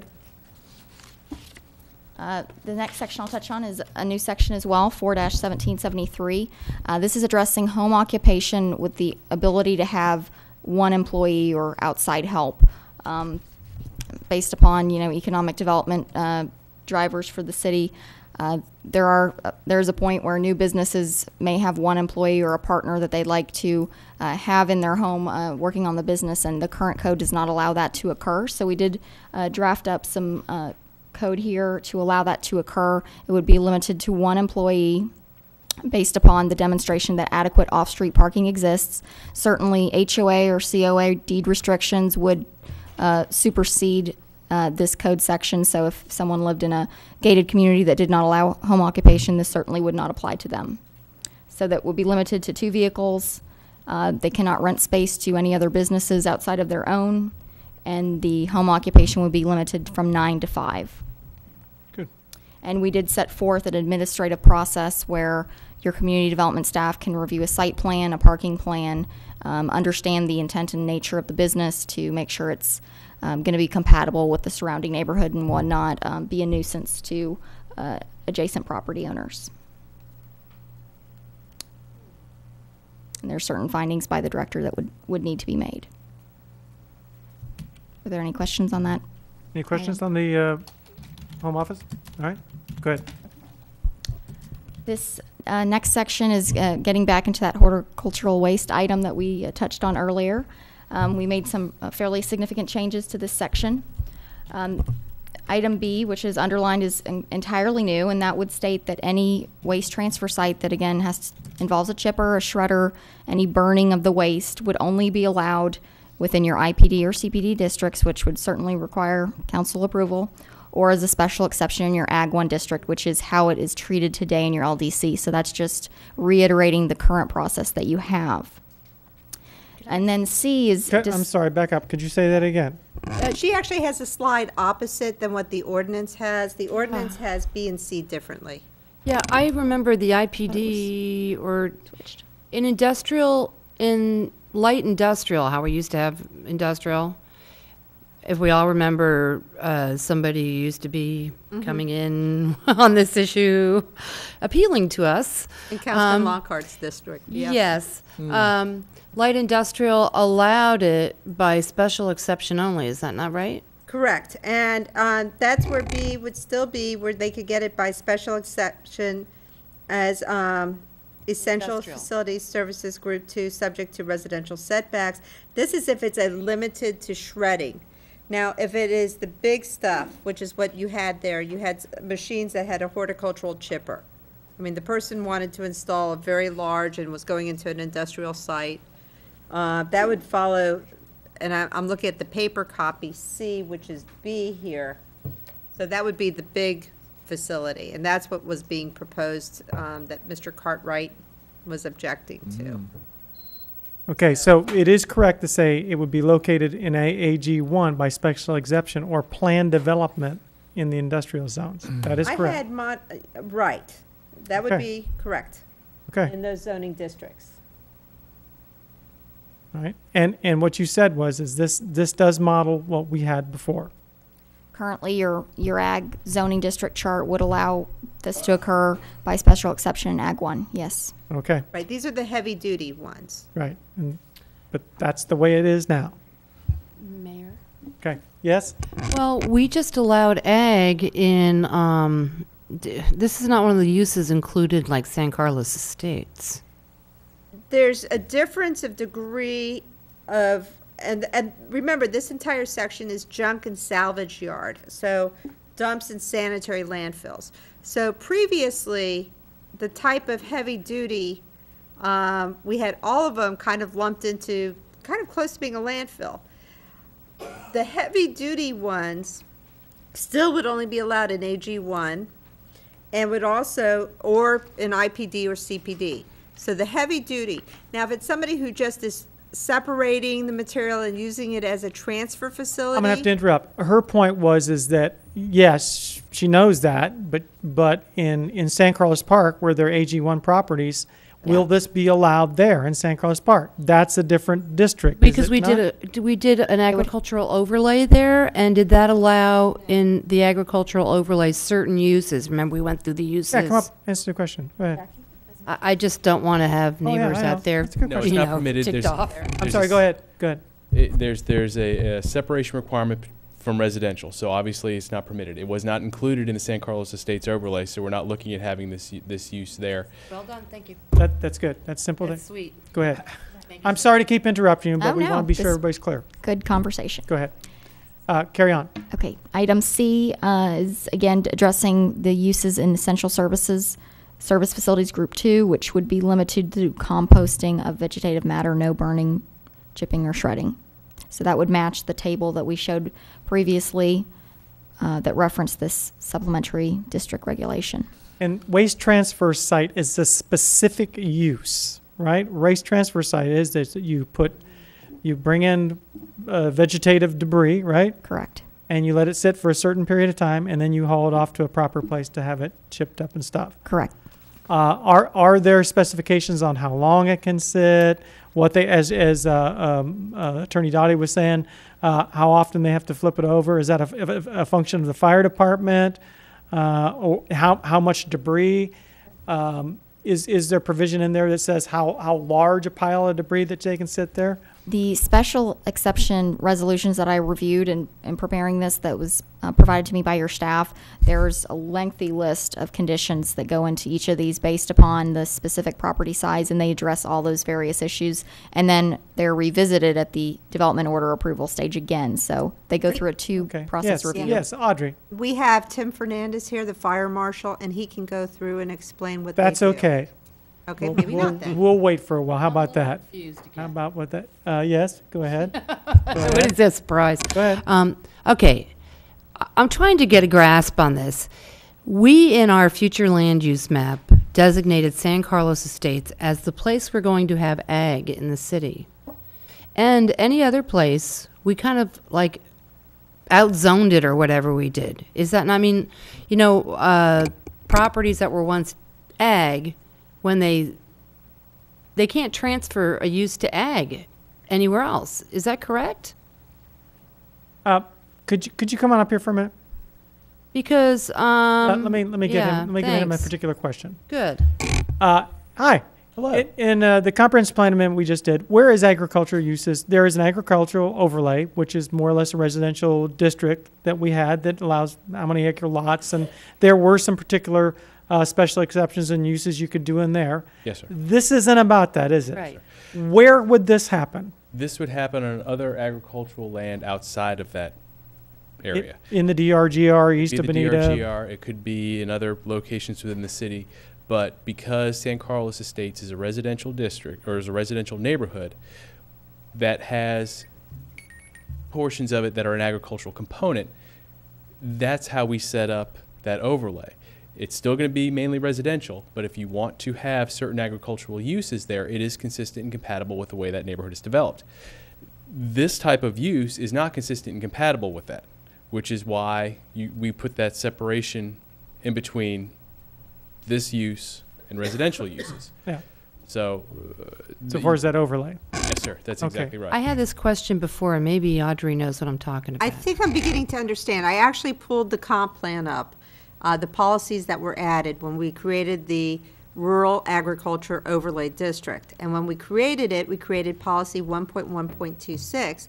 And in that policy, there's more in it than that, but it says agricultural uses as a principal use are allowed in this overlay district as a permitted use subject to the standards provided in the Land Development Code. So in this situation, you have an AG1. If there is AG1, is there residential nearby? If there's residential nearby, there's problem. There are additional standards, and not just, remember, when we talk Land Development Code, we're talking zoning today, but we also have development standards. We have environmental that they also have to require. We have building code and fire protection code that they also have to comply with. So even bother having setbacks like 100 feet from a residential doesn't make sense anyhow, because you wouldn't allow it with our with our comp plan amendment, right? You wouldn't allow this use to be next to residential because agricultural and residential became non-conforming, didn't it? It did in the prior comp plan prior to this amendment. Once this amendment came through, it became conforming. Agricultural I'm and confused. residential didn't become non-compatible. You just had to have so many acres to Right. put a residential unit Right. there. That's all. Oh, it has to be above how many acres? Whatever. For it is. agricultural, I'd have to pull it up. 5? Don't know. Usually 5, yes. But point Usually being, five. either one of these, the horticultural waste transfer site, how is that permitted? Is it permitted by special exception? Special exception, correct. In There you all, go. in all scenarios, whether you're doing the full burning, chipping in your Ag 1, you've got to go get your approval through the special exception And who approves process. special exceptions? We do. Correct. We So, do, and, don't and then with the less intensive ones that wouldn't be burning and chipping that are essential service facilities also have to get the special exception. So no they all matter have to get what, special exception. beg your pardon? They all have to get special They exception. all have to get special exception. Okay, good. So, Let's go ahead and move on down the way a little bit, and then we can. joint use of parking lots, getting into the parking section. This was removed from earlier in 4-203 of your code, and this is being moved into an administrative function of your staff based on the nature of the request here. We have basically carried forward all of the requirements such as written notarization from property owners, demonstrating there's adequate parking to support both uses. Staff was looking to be able to expedite these types of requests in order to facilitate shared parking, reducing unused parking lots that have heat island effects and various things of that nature. But still, again, all the requirements that are currently in your code would be applied to this administrative approval process. Let me ask you a question. And John, I'm going to have to ask you to come back up here. You're sitting too far back there. And pull that other screen back up again, please. Now, this is wherein lies the rub. The people out at Hickory Boulevard are very concerned that some of the AG properties, I would imagine, I would be concerned too, some of the AG properties out there are going to be under this administratively approved to provide more parking for the clubs that are out there or whatever. I'm just imagining that. What's your answer to that? I mean, how can you give them assurances that that won't happen administratively? Because this is only an agreement between two existing parking lots. There you go. So in other words, this isn't something that you can approve administratively. For an AG property that has nothing on it, this guy wants to expand onto that property. Is it administrative to do that?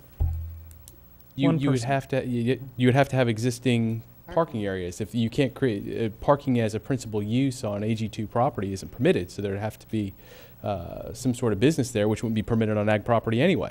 So the only place you could share or jointly use parking is where there's two existing commercial businesses already. So the intent of this was to go ahead and allow two properties, was to reduce the amount of pavement Yes, that sir. you have laying on the ground, so that if you have one property owner or one business or whatever it is that uses it in the daytime, one that uses it in the nighttime, you can have shared parking and not have so much parking. Is that, yes, sir. that's exactly right. Is that That's- what you were shooting for? That's the entire intent. In fact, there's been a couple requests lately that we've seen, which is really one of the reasons for this, where you have a restaurant that is an out parcel of a commercial development that generally tends to be office or daytime oriented, and the restaurant needs the spaces in the evening, the rest of the commercial center needs it in the daytime. Why would you need to provide full Why parking create for giant both? parking lots like Home Depot? Yes, sir. Okay. I think what you're going to need to do, Council, and I'm going to stick my foot in here, just try to get this rolling along a little bit more. I think you're going to have to be more specific about how this is not going to affect what everybody thinks is going to happen. Well, not what the people at Hickory Boulevard thinks is going to happen, which is a wholesale expansion of the parking of the clubs out there. Yes, sir. You're going to have to address that directly. Yep. Am I correct, Council? And Ben, Okay. we received, All right. we received, Audrey sent this to me. We received an Attorney General's opinion about using TDC funds for beach parking, which means that a government entity could go and buy a piece of Ag 1 property and we could build a parking lot. Is that not right? Well, first of all, joint use of parking lots, what's being amended here today has nothing to do with Ag 1 or Ag 2. This deals with Oh, sorry. commercial Yeah, plan development. right. But we could, yes, under that, and I sent it to everybody, the most recent AGOs. Good. Well, do we want to just Expenditure of do funds. something about parking lots on Little Hickory and make some, Well, we do one- everything else for them? If there's an issue, then that's Why don't something we, that they should bring why to don't our we just attention. need to explain what the truthing of this thing is to the people there in a way that they can understand it. Again, towards your point. All right, and I'll ask you to go ahead and carry on again. Thank you, Mayor. The next topic is other use of parking lots. Some minor modifications were made for this section. Basically, this outlines that the Community Development Director can authorize certain uses to go into a parking lot if there is sufficient parking available. Basically, what this was intended to do was take out some of those out-of-date uses that are no longer applicable. And make Al Greenwood mad. Yeah. No, actually, Sorry. I like telephone. the draft you have in front of you, I think, does list mobile food vendors on this list. And what you'll see on the screen, which is what you'll see when we bring this back to you finally, is that it is not included on this list because That we would be do have good. supplementary regulations, as he noted, coming forward to you that do specifically address parking needs for mobile food vendors where they cannot be administratively approved into a Thank parking you. lot. So. Good. So we just really added those video rental kiosks, which currently provide or are not required to go through any process to set up at a Walgreens or a grocery store parking lot. And this would require them to come to the city and demonstrate that there's adequate parking for that use. Yes. Do we want to have charitable or other similar drop-off collection stations? For instance, there is one in town. It doesn't look real attractive. It's like a semi-truck parked out somewhere. I mean, wouldn't we want them, like every other business or organization, to have a building where that they can accept their donations?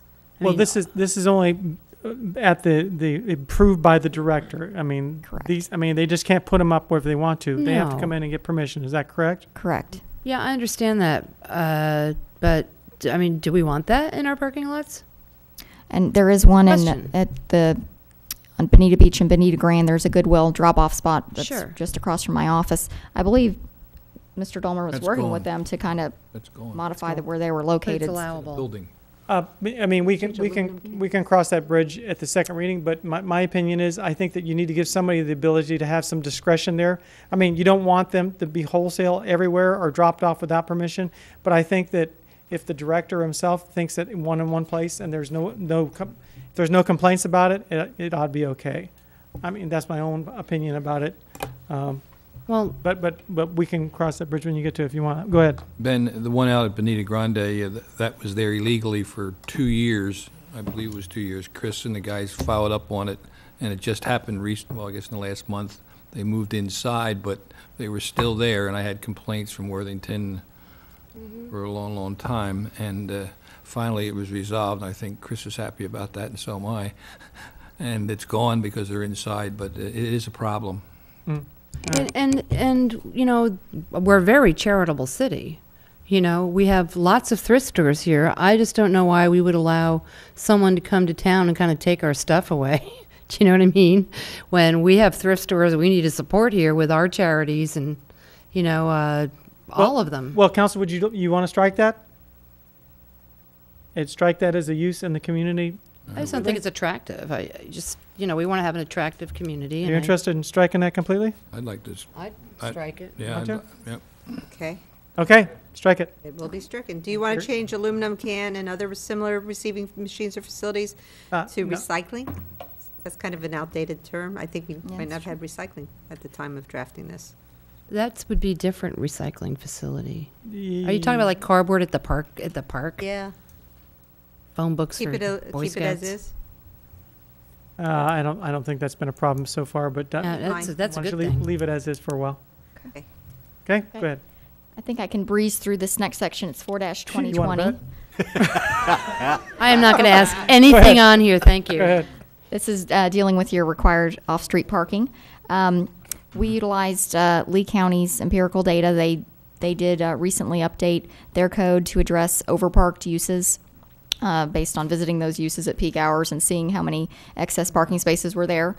Just to quickly summarize, we basically touched on a number of commercial uses, including banks, car washes, medical office, restaurants, small, large, very large retail, commercial schools, museums, and outdoor recreation facilities, which are all in your packet. And the average reduction was about 10 to 15% for any of these uses. So it's minimal, but it is based again on empirical data that was collected by staff.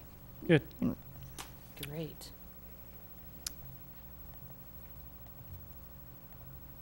So that would be that section. And we just have a few more to go. Permitted encroachments in section 4-2191.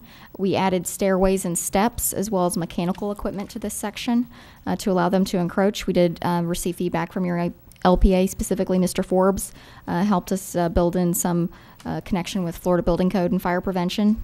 And we made some minor modifications there to allow, your stairways and HVAC systems to encroach into the setbacks. And then the last sections we're touching on deal with outdoor shooting ranges, section 4-2472. It came to our attention when dealing with this code update that this is outside the purview of the city. It's actually dealt with by state and federal agencies, and we really can't regulate this in any way. So we removed outdoor shooting ranges from this section, and then also removed it from your setback section dealing with recreational facilities, since again, out of the purview of the city. So that was a fairly simple removal to be consistent with state regulations. I was curious, when it says you can't regulate it, does that mean you can't regulate it at all? That's what I was There are a few exceptions. I believe when we looked at it, I felt it did not fall within that exception. I can relook at that. I know Jackie had some questions. At some other time, that would be good. On it. Okay. Yeah, I'll be leaving in a year. I'd be happy to vote Good. for that. But Okay, anything else? Yep, that's all I Oh, had. there you go. Thank you. Well, good. Any questions before we carry on? Do we have anything else in this particular, or is this it? Okay, if there's no questions, I'm going to go to public comment again, but go ahead. My question is, how many horticulture waste places do we have in Bonita right now? Which I don't know, Mrs. Cresswell can answer that. Wait, does Chris many or John, do you know that? John. Can you limit them? I mean, we limited hens. You have previously permitted 2, and you have 1 active application that is working its way through the process now. So now we'll have 3, correct? I'm sorry, you have 3 and 1 going through the process now. So there's 4. 4. And how large are they in terms of, are they as big as this room? Or The lots vary in size. What is generally consistent is when we put conditions in the approval that limit the height of the piles, the location of the piles, the size of the piles, the separation from the piles away from other buildings and property lines. Those tend to be consistent from site to site, but the sites themselves vary quite a bit in terms of size and dimensions. Now, these are the horticultural collection? Collection. Yes, sir. These are simply where landscape trucks that have gone to a site to trim, Drop their collected stuff trimmings, drop those off, and then someone takes them from that site to a site where they're processed. Okay, do you have anything in town where they actually grind it up and process it? You don't have anything in town here? No, It sir. goes someplace else? Yes. Okay, good. I You have guess the another other question is, Tim Hernandez is in the audience. The safety, which was mentioned by Mr. Bondi, I wonder if you could, what dangers do we have? We have 3, we're going to have 4. Part of the Tim Fernandez, Bonita Springs Fire Department. Part of the process is we have to apply the Florida Fire Prevention Code. Yes, there is a criteria there that they have to meet certain setbacks, size of the pile, prevent the creeping. It has to be within retaining walls, monitoring of the pile, of the moisture content and everything else. They have to have water supply on site, to put water on the pile frequently to keep it wet. Because as it dries out, it generates heat and then it burns and everything. So yes, we do have provisions there, so we monitor that and go through the process of plan review and before we approve it. Do we have any history of fires? Yes, we do have one, Bonita Grand, the rock quarry. Oh, okay. I knew about that one. Okay. Yep. Not the current one. That wasn't your typical situation, though. I don't think Thank that you. one counts. That was a mountain. Anyway, any other questions before we go to public comment? How many of these would you want to have in a city?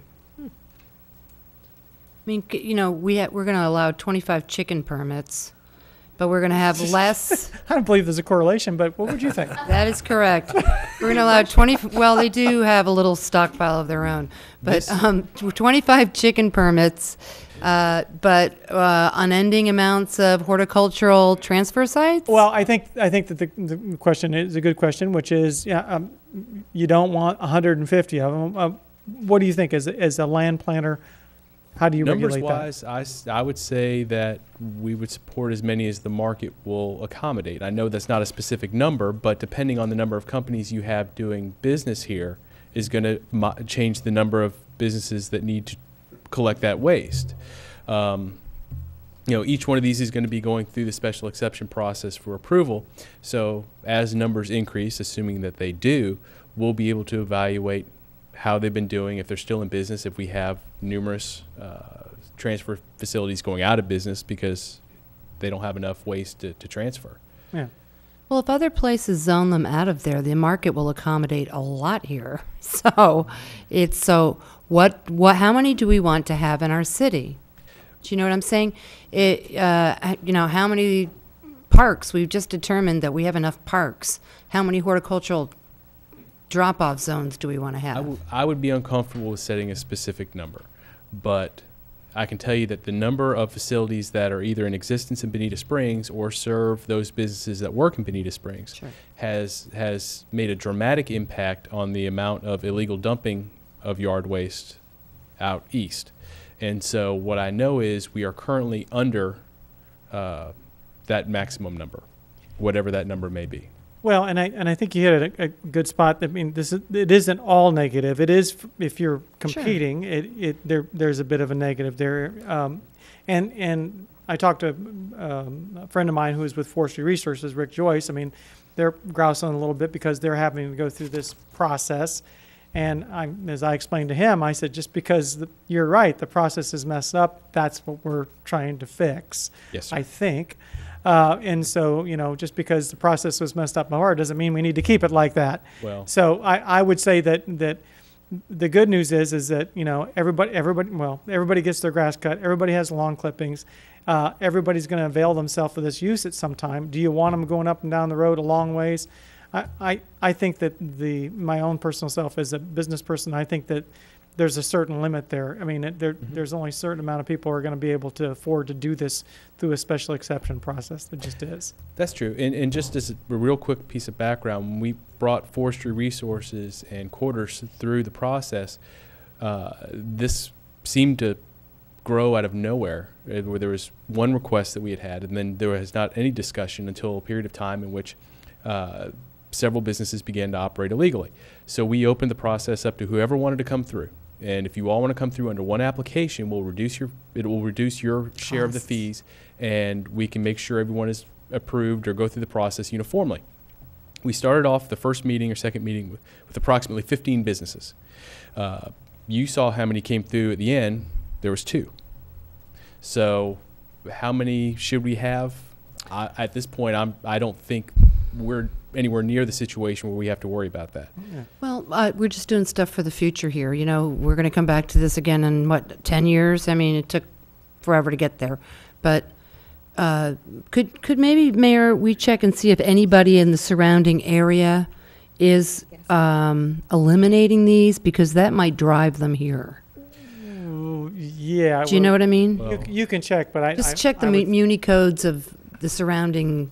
Okay. Right? We'll take I a just look. don't want to be a dumping ground for somebody No, else. Fine for us what's generated in town. This is not a bad business to have. Now, I agree with and you. it's not a bad business to exist in your community either. I don't think. I don't. Green. It's green. It's what you want to happen at a certain sense. Like I said, if you're a business person, you don't want competition. It's not the most attractive business. But at the same time, for the community, it's not all bad news. It lowers the prices of the grass you're having cut and the maintenance of your properties and the whole thing like that. And it has improved the appearance of the city. Yeah. Well, I'm just saying if they're carting it from somebody somewhere else. Yeah. That's all. And I think Thanks, that we Mayor. can, as a community, we can probably keep a handle on that. If you see start to see a proliferation of it, as in hot dog carts, whatever. And there you go. Any other questions before we go to public comment? Yes, Ben. Yes, go ahead. Jim Dowdy requested to remove the proposed horticultural waste amendments from the proposed ordinance. That's what he's suggesting or recommending. Can we talk about that a little bit? Well, I think this whole subject has been about that. Yeah, I understand it, but he's suggesting that whatever the amendments are, and wherever they are. Can you explain what is being proposed to be changed exactly? We are defining horticultural waste because while we have always interpreted it as an essential service group 2, it is not one of the uses that is specifically defined and listed in the Land Development Code. We are providing regulations as to where it can go. So there's certain setback requirements that we covered, and I'll see if I can't get back to the slide.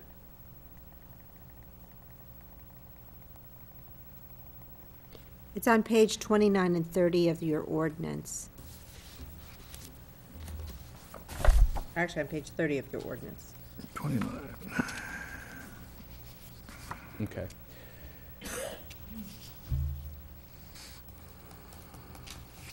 So these, you're looking at no portion of any horticultural waste transfer use shall be located closer than 660 feet from a dwelling unit under separate ownership. From purposes of this section, distances measured from the property line. That's currently not within your regulation. You have defined it as essential services group 2. And you are continuing to prohibit the use of chippers, shredders, or burning. Okay, so right now, B is just as it stands now. Is that correct? Yes, sir. But you are defining, you are separating out horticultural waste transfer sites that have chippers with just transfer sites that don't do any of that. Yes, sir. You are separating that out. We are separating that out. We are also defining the term. Because That's what I currently mean. you do not have a definition. So there's no difference between the two. There's no definition right now. So you think there's a difference between a waiting area for vegetative debris and a place where they're actually treating it and taking care of it. It's really just up to an interpretation. Okay, and you're setting minimum setbacks and standards that we don't have now. That is correct. There is no setback standard within your land development code currently. And so that's what you're setting up. So that is what you're doing here. Is there any other thing that you're doing that you're aware of? And I'm sure Jim will tell us if we're wrong. But that you're doing that you think that is changing something. No, sir. Okay. All right. Thank Okay. you. Okay, Bill. All right. We're going to go to public comment now. If anyone from the public would wish to speak, please come forward. Bill, why don't you hit that light there so we can see their Sure. Nice to beautiful see you. faces. Yeah, Rick Steinmeier, I'm a bit out of order here on this. I'll be the judge of that. Okay. Sorry. In 8A, it says the light from illuminating that projects onto the highways, roadways, causes glare, annoyance, discomfort, visual loss, ability, shall not be permitted. Now, I thought that would be considered in the commercial lighting also. If if it's annoying, ruins your vision, causes discomfort and annoyance, I would hope it would apply to commercial establishments also. In my particular case, when I come over on the beach road, coming on to Little Hickory Island, I go over the bridge and I'm hit with these great big parking lot lights that light up both sides of the road and glare in your eyes. I have a problem with that. It lights up the sky, the whole residential neighborhood on the other side of the street, but that happens to be another different county. And that's where I thought this was covered, but there's nothing in the that covers commercial property. You're driving down the road, you still can't see. So I thought I'm sorry I brought it up now, but No, it's all right. Good. Thank you. Anyone else this time? Please come forward to speak on this subject. Hello again. We didn't hear an explanation on subsection D as to the special and fairly unique reference to dwelling units under separate ownership. And I'm just curious as to why we demarcate on the basis of ownership when this is really a safety issue and because of the flammability of the items that we're speaking of. Thank you, Jim. Anyone else this time to speak on this subject? Please come forward. Seeing none. First of all, on the dwelling unit question, what would you like to address that? Because there is some confusion. First, could you read it to us, please? Yes. The question, the section says setbacks. No portion of any horticultural waste transfer use shall be located closer than 660 feet from a dwelling unit under separate ownership. For purposes of this section, distance is measured from property line to property line. As I explained to Mr. Dottie earlier today, my understanding of this section was that it was based on more of aesthetics, and if somebody wishes to live near, like have a caretaker house near their business, for example, a nursery might also have a horticultural waste transfer facility because people who run nurseries may do landscaping and may find it, and we do have one place in the city like that where under their own ownership, they have a caretaker unit near where they want to have a horticultural waste transfer facility. So it is more on the aesthetics than the life safety. The life safety portion is covered under the NFPA that Fire Marshal Fernandez mentioned earlier, the National Fire Prevention and the Fire Those would be the Fire on-site provisions. Correct. Okay. And that's the reason for the distinction. There are two goals in the regulations. Pull that that we're microphone providing. up a little bit, my buddy. One, it directly relates to life safety. And when we reviewed previous applications, we have talked to the fire district and said, whatever you want to regulate these businesses to keep them safe, you let us know, we will include in the approvals. The setback is not included in that type of regulation. This is truly from a consistency and compatibility standpoint. So this is more of a planning regulation as opposed to a life safety issue. No, you'll never see the 660-foot setback included in the life safety code. It may be there, maybe it's not. That's not where it came from. That's not the intent. The intent is from a planning perspective. How do you provide that consistency and compatibility between a horticultural waste transfer station and a residence? Yes, and specifically because you're talking about the piece of property itself. You're not talking about the facility on that property. You're talking about the piece of property that you choose to do this on. External It's gotta be compatibility. 660 feet from another residence. Yes, sir. Not Property internal, line. not Pro- internal design, but external compatibility. Gotcha. Questions? Well, we would allow barking dogs 100 feet from somebody's house, but we're going to make them do 660 feet for this one? I mean, really? Oh, Okay, I'd well, switch it. well, the answer would be yes. Yes, I know, but what I'm saying is that, Okay. yeah. All right, and towards the other question, Rick's question, we do have lighting regulations for commercial properties. They're just underneath another code. Am I correct? Yes, sir. Okay, so we do have that. Have all of them complied? No. Is it good enough? Probably not, but baby steps maybe? Is that a good enough explanation, land That's a planners? correct explanation. Okay, all right. Accidentally, thank you. Good enough, too. Okay, Council, do you have anything else, or would you like to send this to a second reading? And we've given them some pretty specific instructions on some of these other objects. Do you have a pretty good idea what we? I did. I made changes as we went on. I took the provisions where it was colored, highlighted. I took out language that was the old language because nobody says kept that in. I did remove the provision dealing with Donation centers. the donation centers. That was a full new change. Otherwise, you pretty much kept it as what is proposed. And there was some and special exception in the table. I took out in the table where that was a remnant from a prior draft.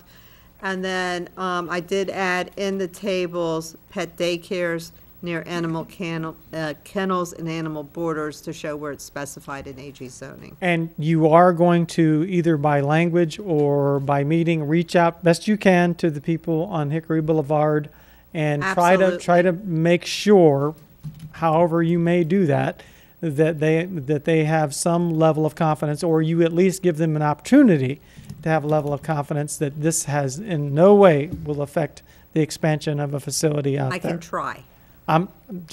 We got to give it a shot. Absolutely. Okay? And also mobile food vendors, I took that language out. That was again from a prior draft. There you go. Okay? Council, would you like to send this a second reading? Yep, thank you for The that. motion to do that? Second. And a second? Any other discussion? I'm just concerned about barking dogs 100 feet away from somebody's house. Really, it is very noisy. Yeah, and I mean, if you have a kennel, it is noisy. can you, as Mr. Mayor, part of this, we'll look at that. you'll look at that Thank you, and sir. look at some clarifications. Thank you very much. Motion a second. No other discussion? Roll call.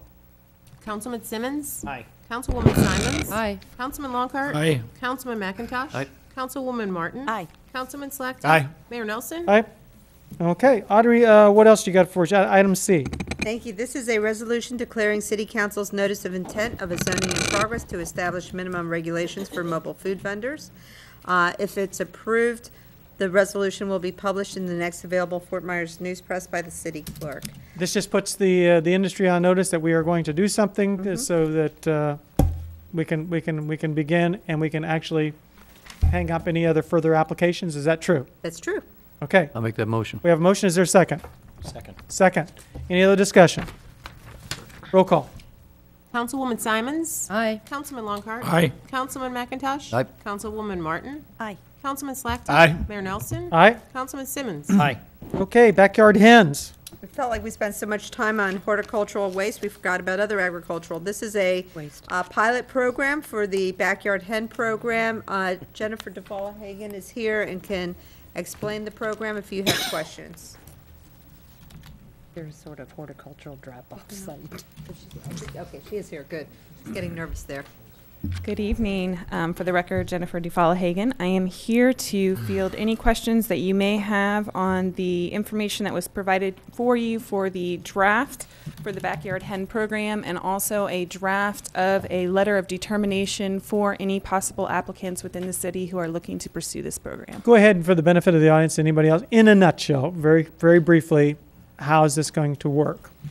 In a nutshell, this program will work for 25 households that are looking to supplement some of their food sources, to add 4 hens in their backyard under the conditions that are put forth in the admin code that has been drafted for you, to allow up to 4 hens, no roosters, and to maintain the conditions of a sanitary and safe coop for these hens. They have to be kept in coops. They can't be Yes. running around the yard. Yes, there are conditions as far as the regulations for their housing, for the parameters of the program. Again, this is a 2-year pilot program that will come back to city for consideration in 2 years once we have looked at the progress of the program, any nuisances, any lack of nuisances. We could have no issues at all. We won't know, but staff will be reporting on a annual basis or Good. as needed.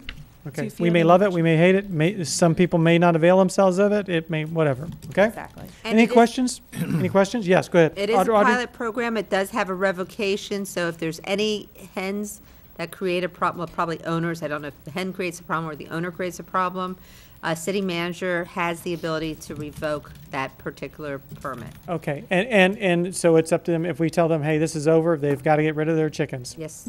Okay? Go ahead. Total number of hens, 100? 4 times 25. At the most. At the most, citywide. No- Okay. No roosters. No, not. Who's going to monitor that? Somebody may have 6, or we're going to have somebody watch that, or how's that going to work? Well, actually. Well, it no, will be- no roosters. I know that. Well, you never know. They may come from outside. Yes. We, That's true. They invade. Go ahead, Jennifer. We will have a. By keeping a pen. Go ahead, go ahead. No, I'm not going to go there. I'm going to be so glad to be done with this. I will. Basically, there will be somebody on staff who will be appointed to go through the application process with any of the applicants, as well as do an inspection of the homes, make sure that they are in compliance. And That'd be good. so it will be the same as if you were applying for a fence There's an permit or the application like. process, just like a fence or anything else. Correct. Okay? What's a sweat The bag? chickens have to stay in coops. Yeah, So You know. if there's a wild rooster, they should not be able to get inside the chicken coop. Hopefully. Never mind. Anyway, council, are you willing to go through this? You want I to would give it a like to make try? a motion to Okay, there's a take this motion forward. to go I'll through second. this, and there's a second. Any other discussion? What's the setback? The setback is 20 feet from any adjacent property dwelling unit, and also you have to maintain the setbacks for your property for side accessory setbacks or rear. Do we want to make it more than that? I'm asking a question because you ever smell chicken poop? Well, and then It's good fertilizer, but one of the provisions is they It is they have- fragrant It in has the to- summer. I mean, it has to be odor-free from the property line. I'd also challenge that and say I've had a couple neighbors with dogs and cats that would be actually more offensive than any chickens, so. Okay, thank you. And let me add, before we take a vote on this, at any time someone is violating the terms of this agreement, you yank their permit, right? Absolutely, revoked. Or it becomes a problem, neighborhood problem, off you go, Correct. right? Okay. We have a motion and a second. Any other discussion? Roll call, please. Councilman Longcart? Yes. Councilman McIntosh? Aye. Councilwoman Martin? Aye. Councilman Slakta? Aye. Mayor Nelson? Aye. Councilman Simmons? No. Councilwoman Simons? Aye. All right. Thank you. Thank you very much. I'll be glad to see you working on something Chickens else. are American. Come on, what's the matter with you? Not in residential areas. Okay, at this you are time, if there's no objection, we'll go to public comment again on anything at all you want to talk about. Just come on forward here. Rick Simer, quickly, gee, I wish I could go to the library and read all these ordinances that the city writes, rather than come in here and bother all my employees. Or I don't have a computer. I don't want to use a computer. Why isn't this information available at the public library? It's public knowledge. public rules and regulations, it's a lot easier to go in and say, well, I want to look up this pool. Why couldn't we do that? Maybe the library committee could do that. Okay. Good comment. Because they got state statutes in there. Florida statutes are all in there. I go there and I look up the state statutes, but they don't all relate to Bonita Springs. So that'd be my suggestion. And Bill, I know you volunteered for that. Thanks. Good. Thank you very much. Next speaker, please. Hi, I'm Deb McLean, publisher of the Banana Peel. First, I'll try to be funny. When you yank the permits on the chickens, who gets the chickens? The Cafe of Life? And then there's something else I'd like to talk about that's rather serious. We are looking at people terming out, and I would like for all potential candidates, those people that want to run again, to seriously look at liaisons and the wonderful partnerships that Carl has worked with the fire department and other areas, Bonita Springs Utilities, awards we are winning. But when you are sitting in that office, a good example is Bill Longcart ran for office, and he immediately resigned from Political Action Committee TAG, Texas Players Action Group, because he knew they were a lobbyist, and they represented a certain entity or group of people with their set ways, a small organization that lobbied the city to get their way. The city, a couple of you are members of the chamber and on the Rotary. Many of you are not, 4 of you are not. But those are organizations that are wonderful, but represent the businesses in town and do not represent the community as a whole. And I would suggest that you really search your hearts and resign from both organizations while you hold office, because you are supposed to treat lobbyists at arm's length and judge objectively, not subjectively, for the whole city, not a small group or your neighbor or the Cafe of Life or the church group or the city with the chamber. They are a business lobbyist group. They even have a governmental affairs group. They are a good organization. They work well with Carl, but you should not be a member of either organization. They are both fine organizations, but you need to look at that. And that goes for fire commissioners also. Anyone that's going to run for fire commissioner should not be in the chamber or in the Rotary. They must look at the whole city, not a special interest group. Thank you. Thank you very much. Anyone else like to speak this time? Please come forward. Seeing none, let's go ahead and go on to, city attorneys. Hello? Yes. Would you like a break? No, Yeah. Yes. We'll see a break. And please be back here in your seats before 8 o'clock. I'm starting this at 8 o'clock, okay? Okay. Wow, that's All right? huge. That's a lot. It's only Yeah. 5 minutes Lunch. ago we needed. Trying to get you here for 10 minutes.